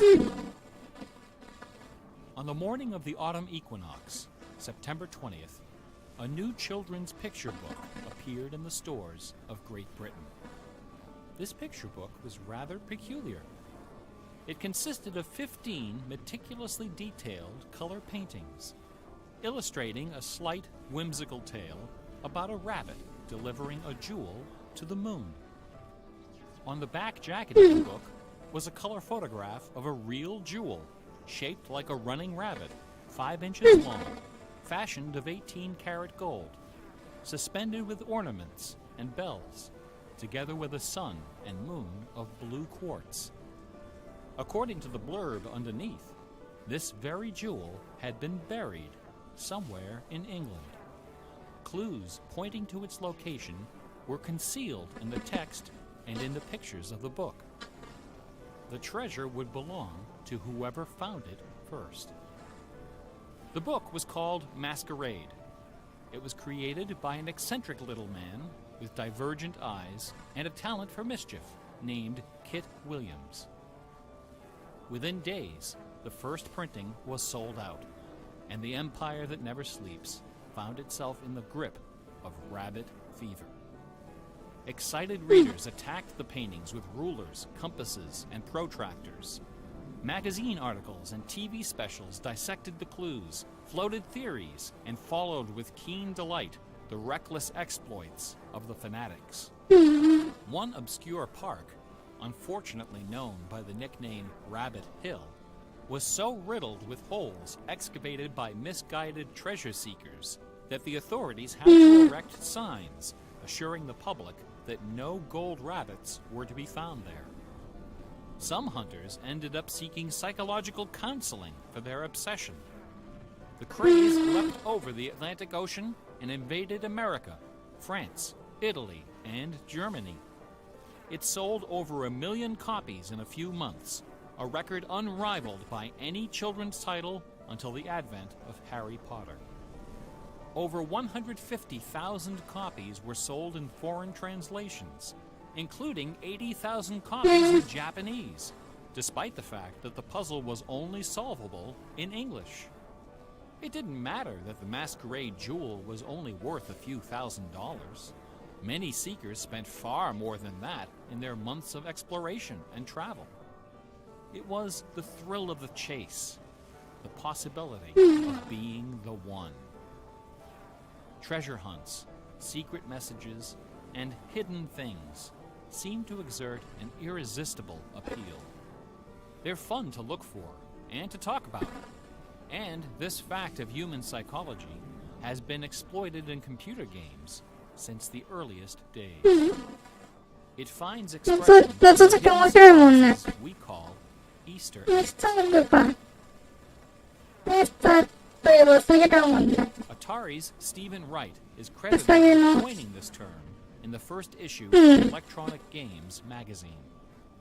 The first Easter egg in a commercial computer game appeared in an early Atari 2600 cartridge called, simply enough, Adventure. By a sequence of unlikely movements and obscure manipulations, players could discover a secret room where the words "created by Warren Robinette" appeared in flashing letters. Over the decades, Easter eggs and their evil twin, cheat codes, have become an industry within an industry. Entire magazines and websites are now devoted to their carefully orchestrated discovery and dissemination. They're part of our toolkit, our basic vocabulary, the language of computer game design. Computer gamers may have been the first to refer to hidden surprises as Easter eggs, but we certainly weren't the first to use them.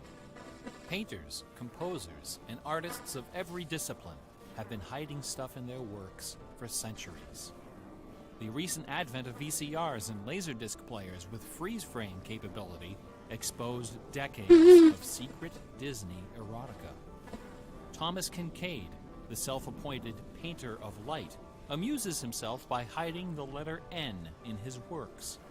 A number beside his signature indicates how many N's are hidden in each painting. Picasso, Dali, Raphael, Poussin, and dozens of other painters concealed all kinds of stuff in their paintings. A favorite trick was hiding portraits of themselves, their families, friends, and fellow artists in crowd scenes. El Greco loved dogs, but the Catholic Church forbid him from including any in his sacred paintings. So he hid them, usually within the outlines of celestial clouds.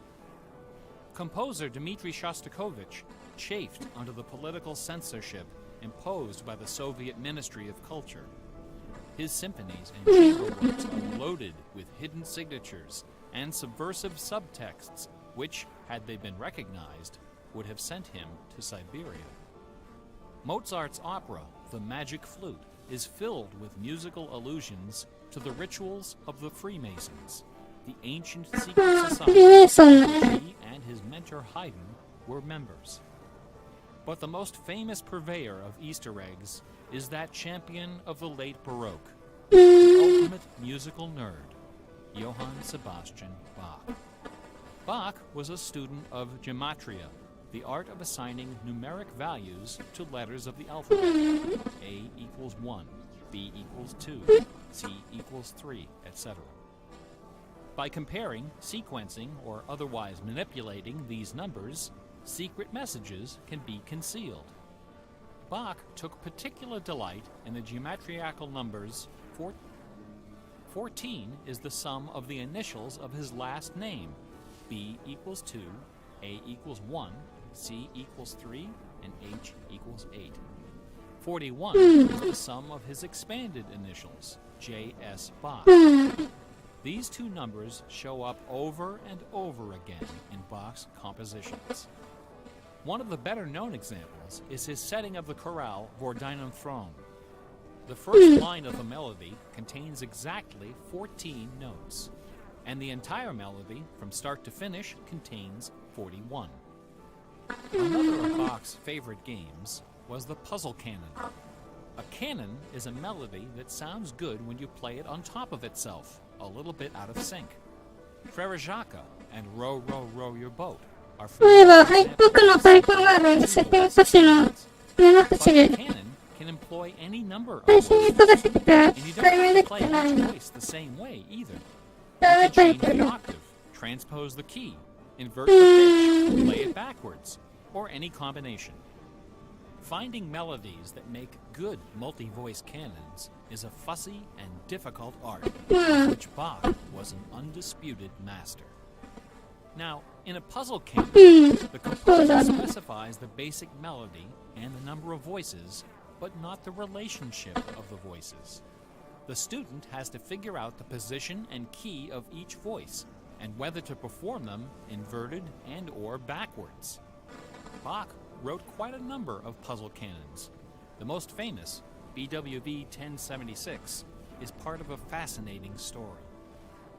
One of Bach's students was a fellow by the name of Lorenz Misler, founder of the Society of Musical Science. This elite, invitation-only institution devoted itself to the study of Pythagorean philosophy and the union of music and mathematics. Its distinguished membership reads like a who's who of German composers, including Handel, Telemann, and eventually Mozart.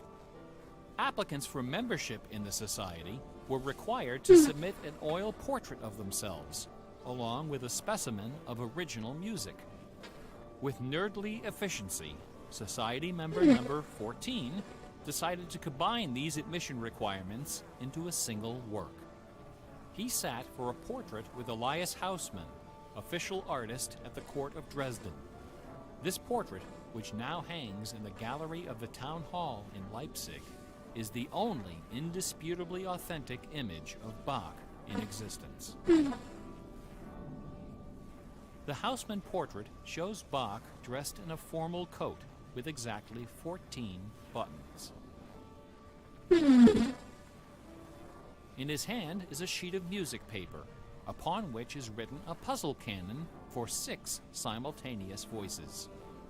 In 1974, a manuscript was discovered which proved that this canon was the 13th in a series of exactly 14 canons based on the ground theme of the famous Goldberg variations. As if these musical gymnastics weren't enough, Bach liked to hide messages in his compositions by assigning notes to the letters. His initials, B-A-C-H, correspond to the pitch sequence B-flat, A, C, and B natural in German letter notation.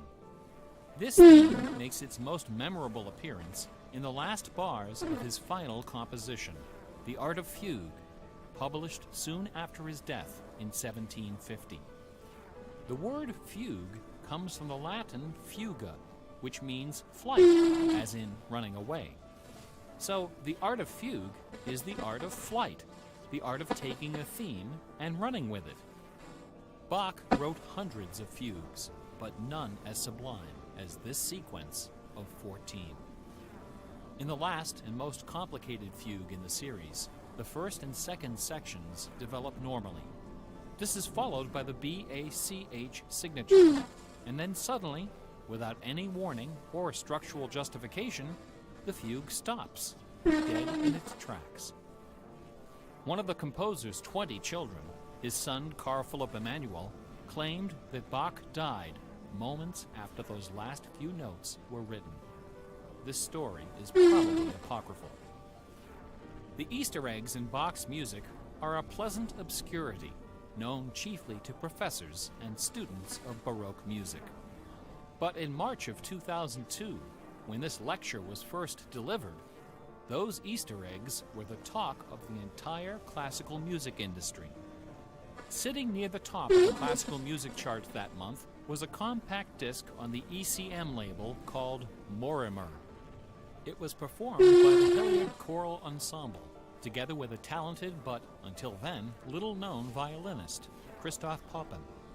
The music on Morimer is based on a geometrical analysis of Bach's Partita in D minor for solo violin.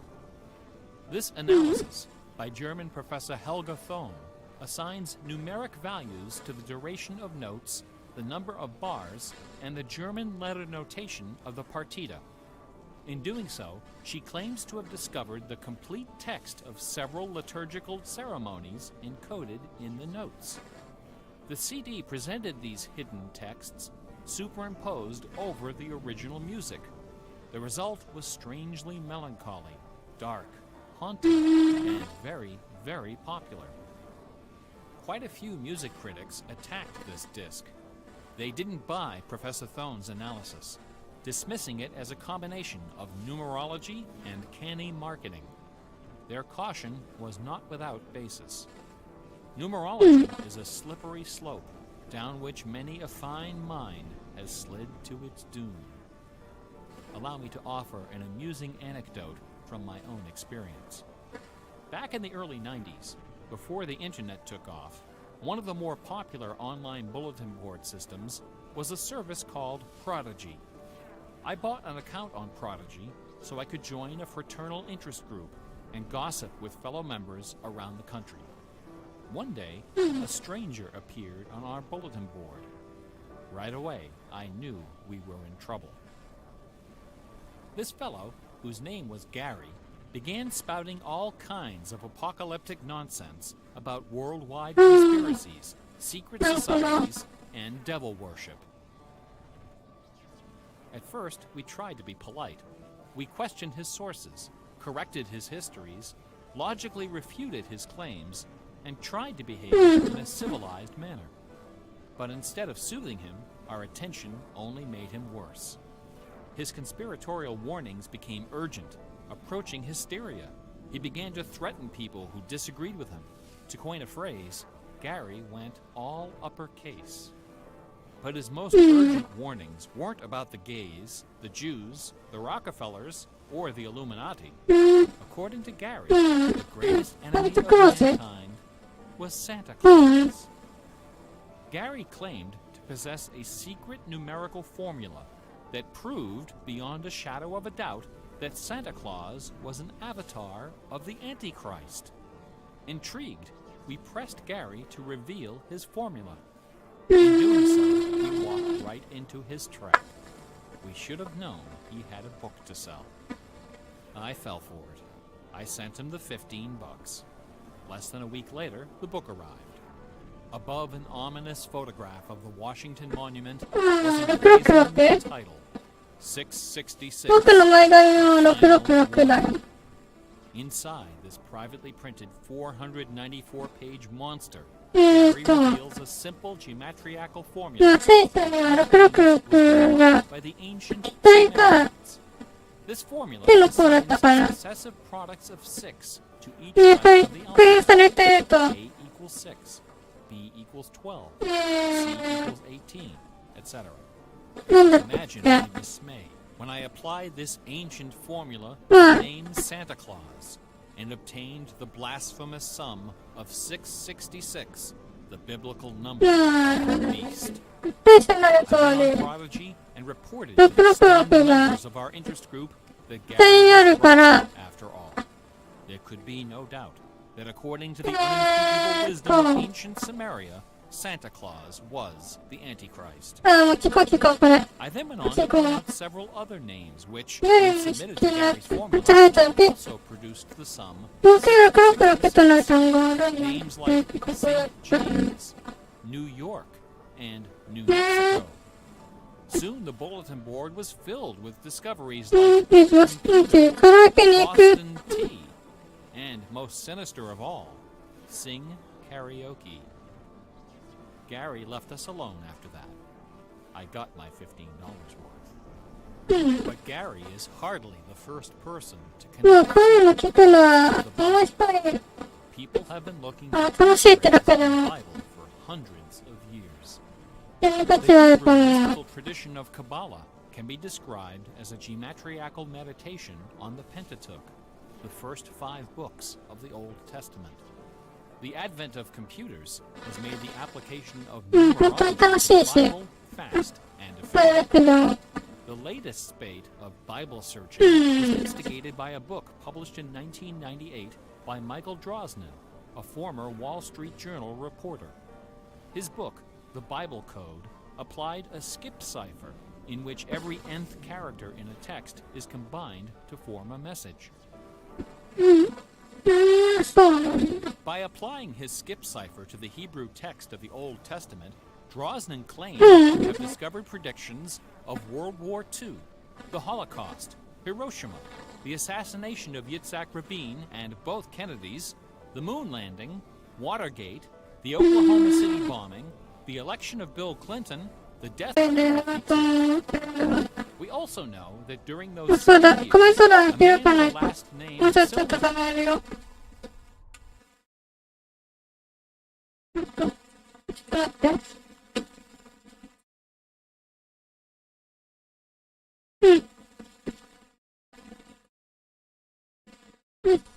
Shakespeare worked as an actor on the London stage, eventually becoming co-owner of some of the theaters there.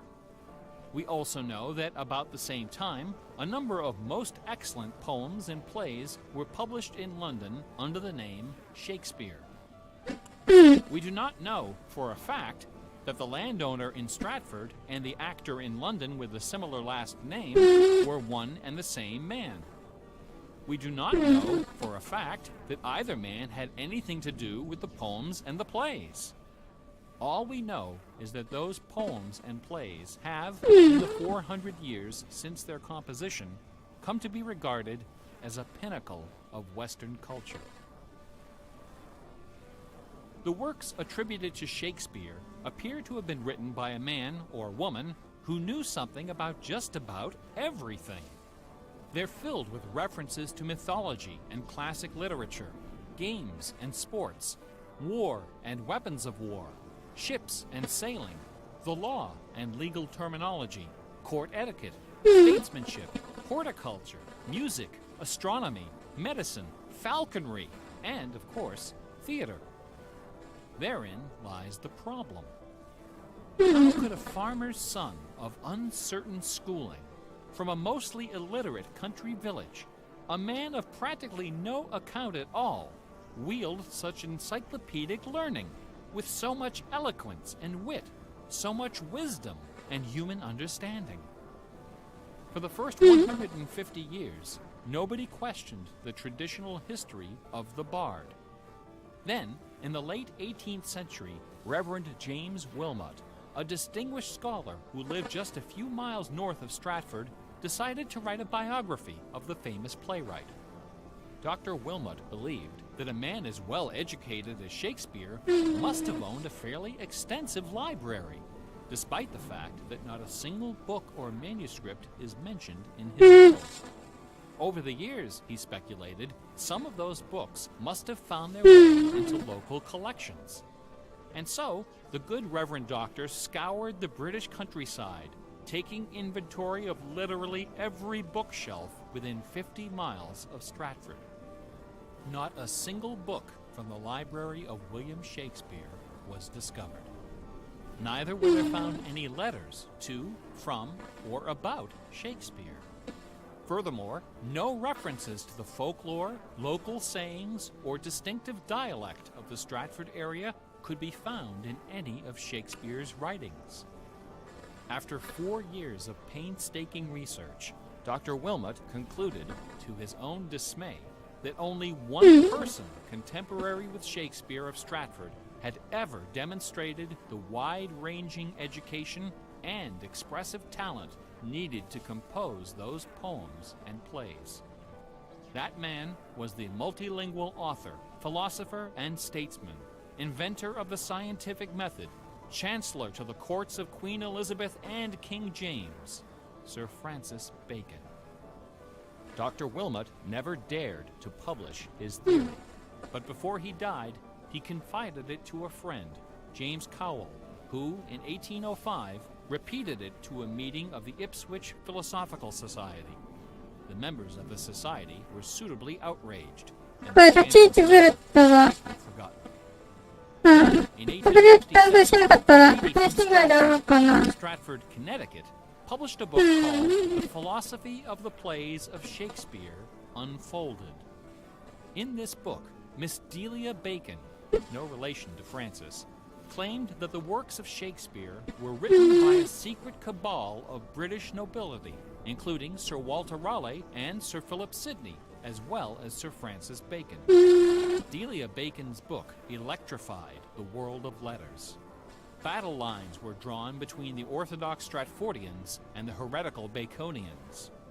Literary societies and scholarly journals were formed to debate the evidence. Hundreds of pamphlets, newspaper articles, and essays were published defending each side and ridiculing the opposition with that self-aggrandizing viciousness peculiar to tenured academics. Armed with her explosive book, Delia Bacon journeyed to Stratford-upon-Avon and, unbelievably, obtained official permission to open Shakespeare's grave. However, when the moment came to actually lift the stone, Delia's self-doubt precipitated a catastrophic nervous breakdown. She later died penniless in a madhouse. Around 1888, things began to get a bit out of hand. U.S. Congressman Ignatius Donnelly of Minnesota became interested in the Shakespeare controversy.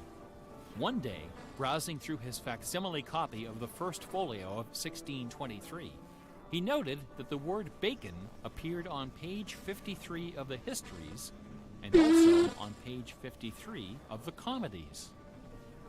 He also noted that Sir Francis Bacon had written extensively on the subject of cryptography.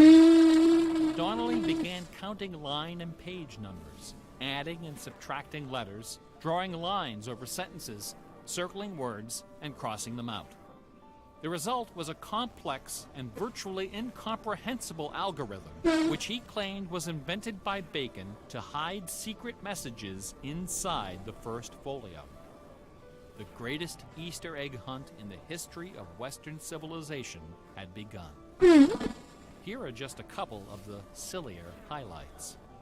A doctor named Orville Owen of Detroit constructed a bizarre research tool he called the Wheel of Fortune. This wheel consisted of 2 giant wooden spools wrapped with a strip of canvas 2 feet wide and 1,000 feet long.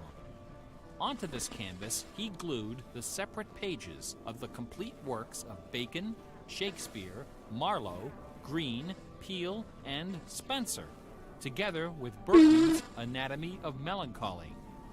By cranking the spools back and forth, Dr. Owen could quickly zip across the pages in search of clues and cross-references. Employing a large team of secretaries and stenographers, Owen claimed to have uncovered a complete alternative history of Elizabethan England, as well as several entirely new Shakespeare plays and sonnets. Listen to this hidden verse, supposedly penned by the mighty bard himself, which inspired Dr. Owen to build his Wheel of Fortune. Take your knife and cut all our books asunder, and set the leaves on a great firm wheel, which rolls and rolls, and turning the fickle rolling wheel, throw your eyes upon Fortune, that goddess blind, that stands upon a spherical stone, that turning and inconstant rolls in restless variation. After publishing 5 thick volumes of this rubbish, Owen announced the discovery of an anagram, indicating that Bacon's original manuscripts were buried near Chepstow Castle on the River Wye. Owen spent the next 15 years and thousands of dollars excavating the bed of the river with boat crews and high explosives. He died before anything was found. A fellow named Arnsberg wrote an entire book based on the analysis of the significance of a suspicious crack in the tomb of Bacon's mother. A Ray of Sanity finally appeared in 1957. To those familiar with the science of cryptology, the name William Friedman needs little introduction. During World War II, Colonel Friedman was the head of the U.S. Army's cryptoanalytics. He is credited with cracking the Japanese Empire's most sensitive cipher. After the war, the colonel decided to apply his expertise to the study of the Shakespeare ciphers. He interviewed several of the experts in the field and prepared a detailed scientific analysis, which he published under the title The Shakespeare Ciphers Examined. His conclusion? In a word, bunk. According to the standards of cryptologic science, not one of the hidden messages purportedly discovered in Shakespeare's works was plausible. The rules used to extract these messages from the texts were non-rigorous, wildly subjective, and unrepeatable by anyone except the original decipherer. The people involved were not being dishonest. They were channeling their preconceptions. They were trapped in a labyrinth of delusion, mining order from chaos. Anglers in a lake of darkness. Lear, Act 3, Scene 6. You would think that Friedman's cold and ruthless exposure would be enough to silence the heretics once and for all. Not a chance. The books and TV specials and websites and conferences and doctoral dissertations keep right on coming. I should point out that the Shakespeare authorship issue is not only the preoccupation of cranks and weirdos. A substantial number of respected authors and Shakespeareans have expressed serious doubts about the traditional origin of the plays. The list includes Nathaniel Hawthorne, Ralph Waldo Emerson, Walt Whitman, Henry James, Sam Clemens, Sigmund Freud, Orson Welles, and Sir John Gielgud. Living skeptics include the artistic director of the New Globe Theatre, Mark Rylance, Michael York, Derek Jacobi, Kenneth Branagh, and even that most revered and scholarly of contemporary Shakespearean actors, Keanu Reeves. The current leading candidate for the authorship is Edward de Vere, the 17th Earl of Oxford, a theory first proposed in 1920 by an English schoolmaster with the unfortunate name J. Thomas Looney. What is it about Bach, the Bible, and the works of Shakespeare that inspires this intense scrutiny? Nobody's looking for acrostics in Chaucer or Keats.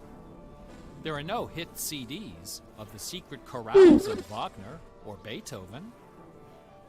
For the answer, we need to recognize the unique roles which the Bible and Shakespeare have played in the development of Western culture.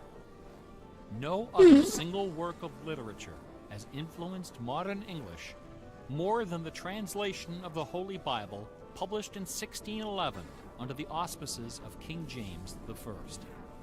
The King James Bible exemplifies the meaning of the word classic.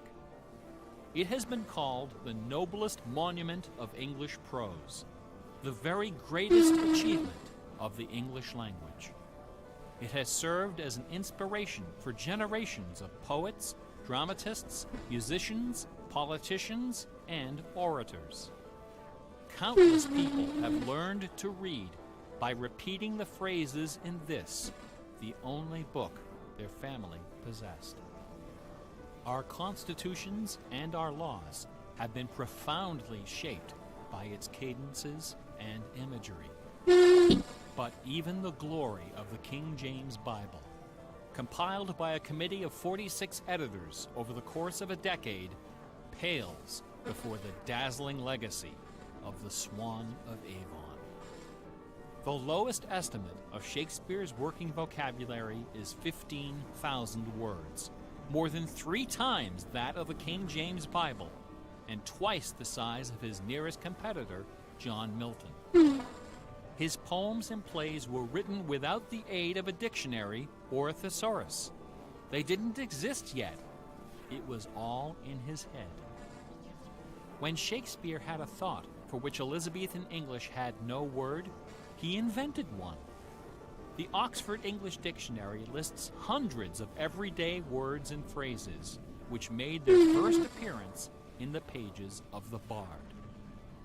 Addiction, alligator, assassination, bedroom, critic, dawn, design, dialogue, employer, film, glow, gloomy, gossip, hint, hurry, investment, lonely, luggage, manager, switch, torture, transcendence, wormhole, zany. Hamlet alone contains nearly 40 of these neologisms. Who today would have this audacity, this giddy exuberance of invention? Only one other English author even approaches Shakespeare's facility for coining new words: Sir Francis Bacon. In the modern era, the record holder is Charles Dodgson, better known as Lewis Carroll, who, interestingly, also happens to be the second most quoted author in English, after Shakespeare. Everyone has been profoundly molded by the influences of the King James Bible and Shakespeare. Like it or not, all of us peer at the world through the lenses of these great works. They are the primary source documents of modern English thought, the style guides of our minds. Contemplating these dazzling jewels of wisdom and eloquence gives rise to an extraordinary feeling, a potent, rare, and precious emotion with the potential to completely upset your life. An emotion powerful enough to make a man abandon his wife and children, forfeit career and reputation, lay down his possessions, and follow his heart without questioning. That sweet, sweet fusion of wonder and fear, irresistible attraction, and soul-numbing dread known as awe. Awe is the grail of artistic achievement. No other human emotion possesses such raw, transformative power, and none is more difficult to evoke.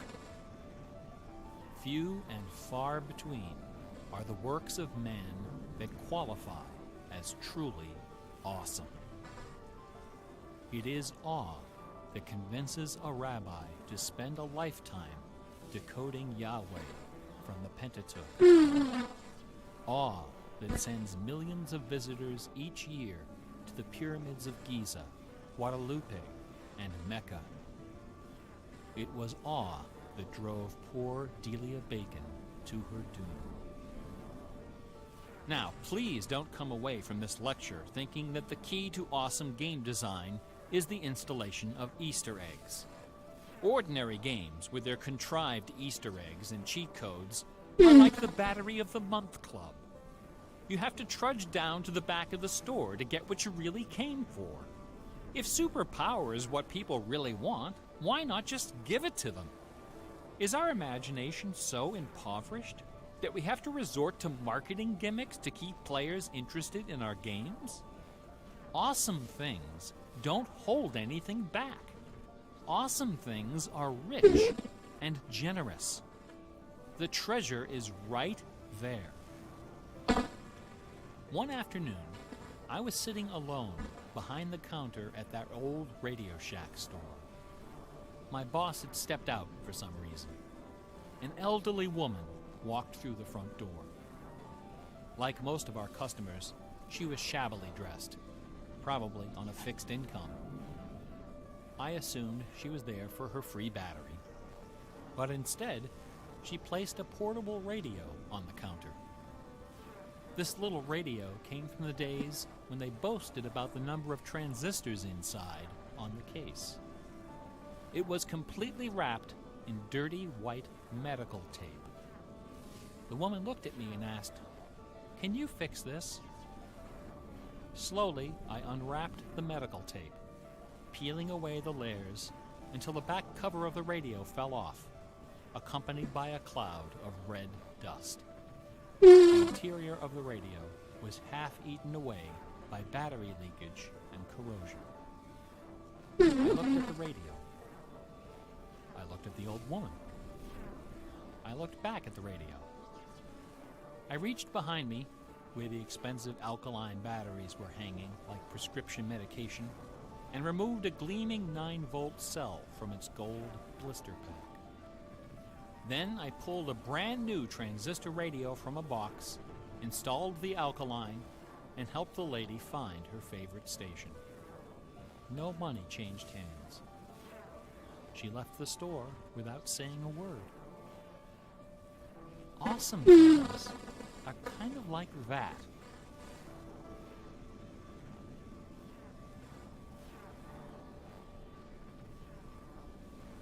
Bob offered his students very specific insight into the source of awe. In addition to BACH, 2 other sets of initials are also associated with Bach's music.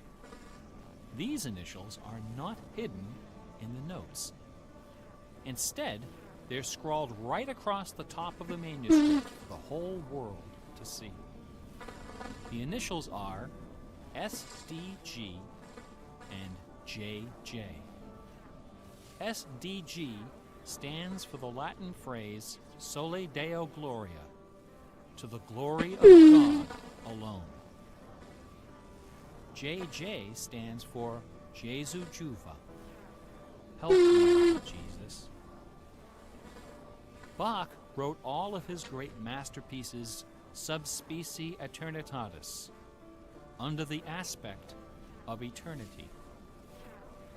He did not compose only to please his sponsors or to win the approval of an audience. His work was his worship.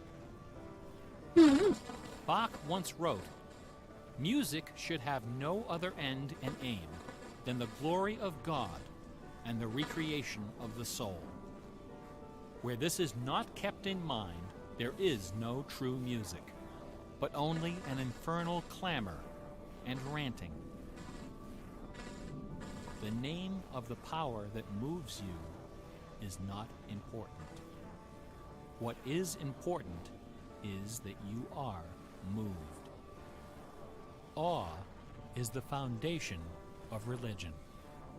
No other motivation can free you from the limits of personal achievement. Nothing else can teach you the art of flight. Computer games are barely 40 years old. Only a few words in our basic vocabulary have been established. A whole dictionary is waiting to be coined. The slate is clean. Someday soon, perhaps even in our lifetime, a game design will appear that will flash across our culture like lightning. It will be easy to recognize. It will be generous, giddy with exuberant inventiveness.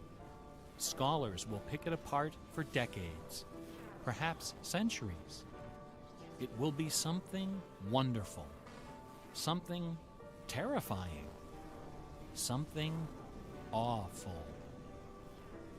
A few years ago, I was invited to speak at a conference in London. My wife joined me, and we took a day off for some sightseeing.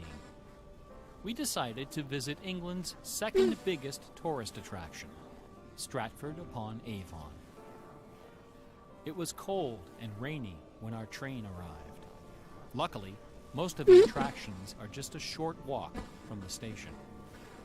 We visited Shakespeare's birthplace, a charming old house along the main street, which attracts millions of pilgrims every year, despite the complete lack of any evidence that Shakespeare was born there or even lived anywhere near it. We went past the school where Shakespeare learned to read and write, although no documents exist to prove his attendance. We visited Anne Hathaway's cottage, the rustic country farm where his wife spent her childhood, although no record shows anyone by that name ever having lived there. Finally, we came to the one location undeniably associated with Shakespeare, Trinity Parish Church, on the banks of the そろそろ終わ river りかな。 where a man 終わり by って言っ that て、ま name あ次 is の buried. 私がボールの This 近くにあ beautiful る。 church is approached by a long walkway between rows of ancient gravestones, shaded by tall trees. The entrance door is surprisingly tiny. No cameras are allowed inside. The interior is dark and quiet. Despite the presence of busloads of tourists, the atmosphere is hushed and respectful. A few people are seated in the pews, deep in prayer. An aisle leads up the center of the church. The left side of the altar is brightly illuminated. On the wall above is a famous bust of the bard, quill in hand, gazing serenely at the crowd of pilgrims. On the floor beneath, surrounded by bouquets of flowers, at the very spot where Delia Bacon lost her mind, the gravestone of William Shakespeare bears this dire warning. Good friend, for Jesus' sake, forbear to dig the dust and close it here. Blessed be the man who spares these stones, and cursed be he that moves my bones.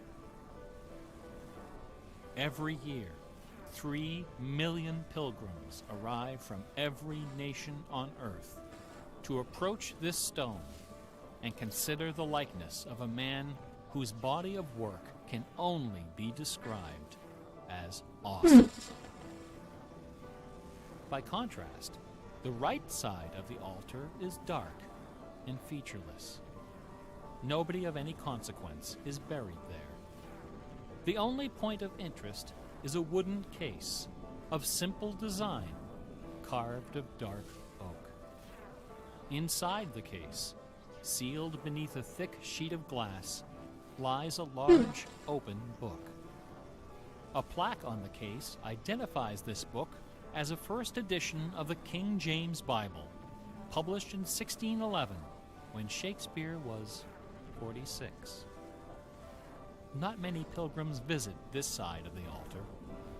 Most of those that do simply glance at the book, read the plaque, and move along.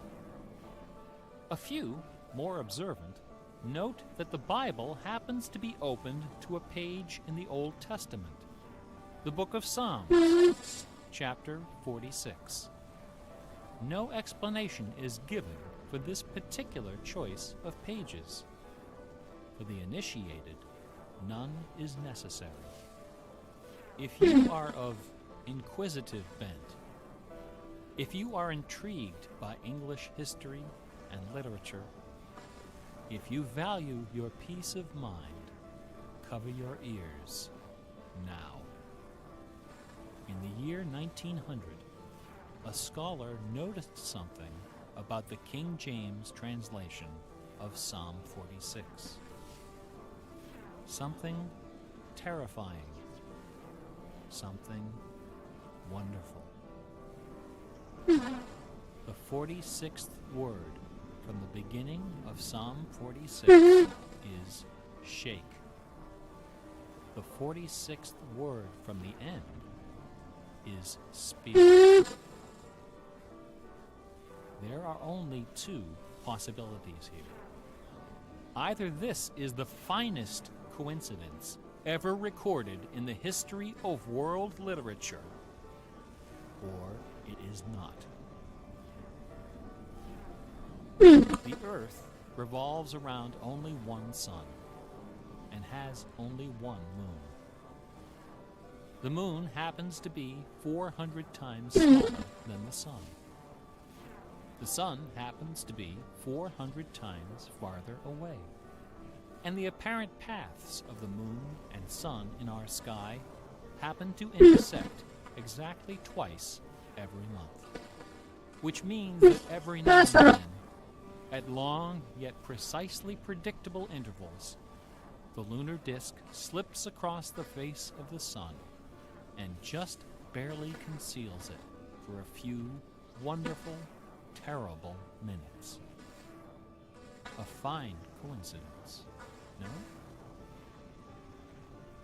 In June of 1977, a little man with divergent eyes and a talent for mischief ascended a hilltop in the British village of Ampthill. At the summit of this hill is a tall, slender cross, a memorial to Catherine of Aragon, the first wife of Henry VIII. The sun, high in the south, cast the shadow of the cross upon the grassy hillside. At exactly 12 noon, the man removed from his pocket a bar magnet. He turned the magnet so its north pole was facing south and buried it under the shadow of the cross. 2 years later, a few hours before the publication of his first book, the man returned to that hillside, this time in the dead of night. He used a compass to locate the magnet he had buried. In that same place, he dug a hole in the ground and placed inside a ceramic container inscribed with the following words: I am the keeper of the jewel of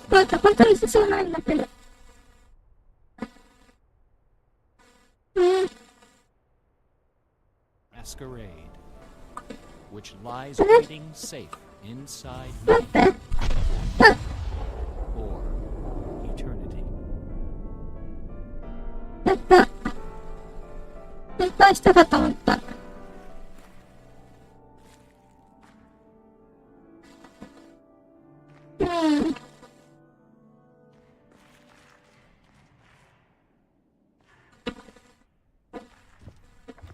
もうあれかな？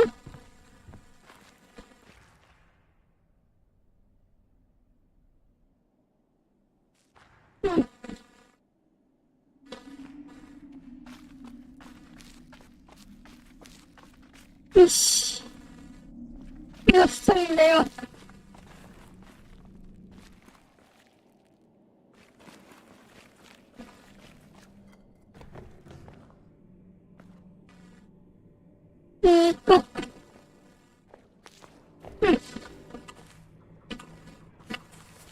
よし。ああ、大変だった。よし。この下だ。でも、まだこれ白くなってない。これはどこだ？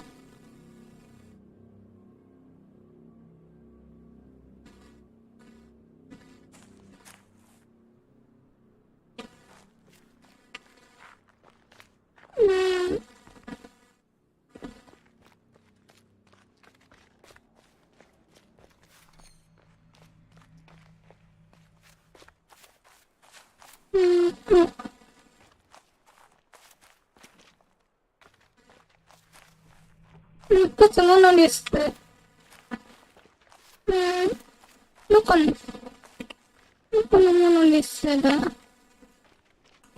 そこの、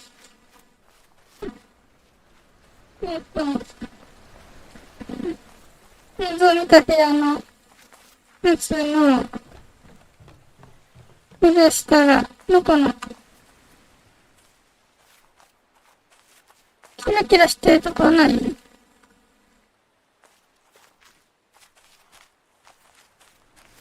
この辺かな？あ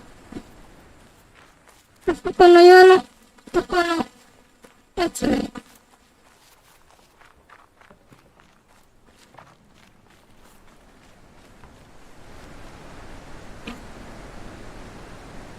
そうじゃないね。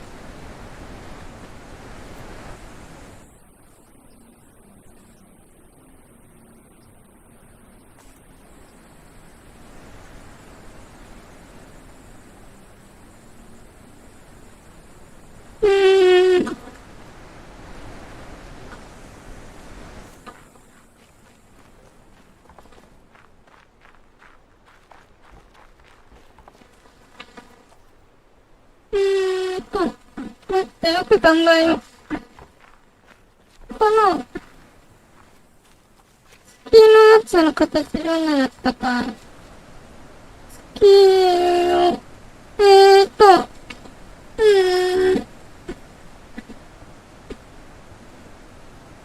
こういう形のやつは、ここにある。これが、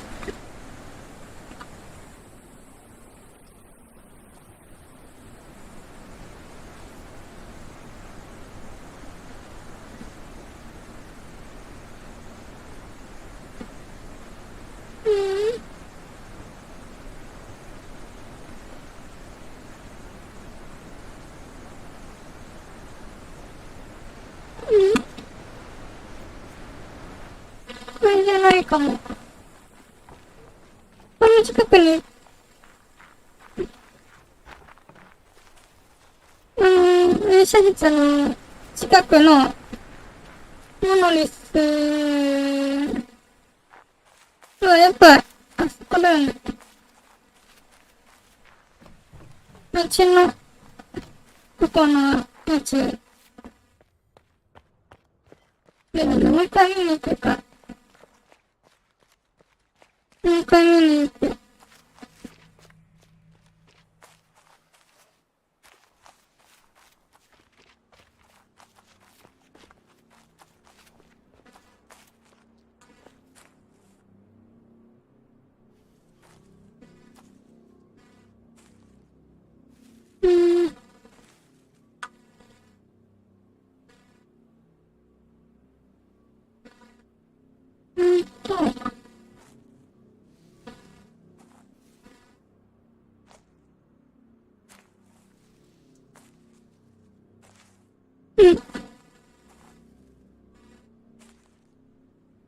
これか。これだ。これが、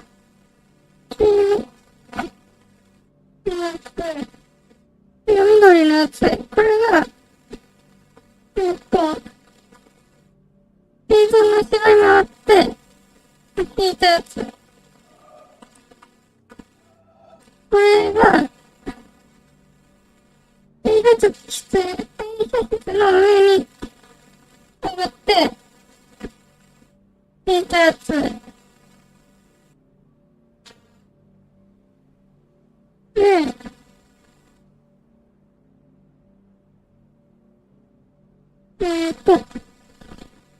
多分これが、長い時間かけて、引いたやつ。月のやつ。クリアだ。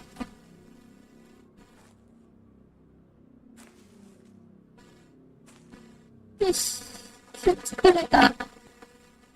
今日は、長い時間かけて引くやつと、それから、時間制限あるやつ、クリアしたから。じゃあ、ここで終わろうかな。よし。多分、これも次最終回だね。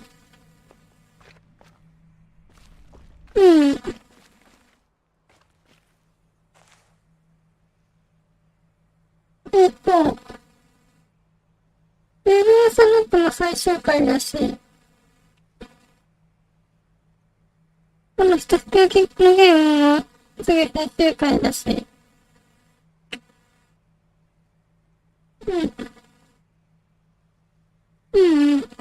まあ、多分、ワンプレスサバイバーズもそんな長い時間かかんないと思うから、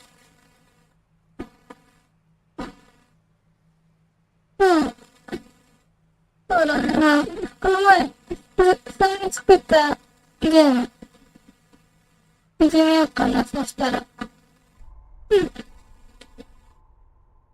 じゃあ、今日はここで終わろう。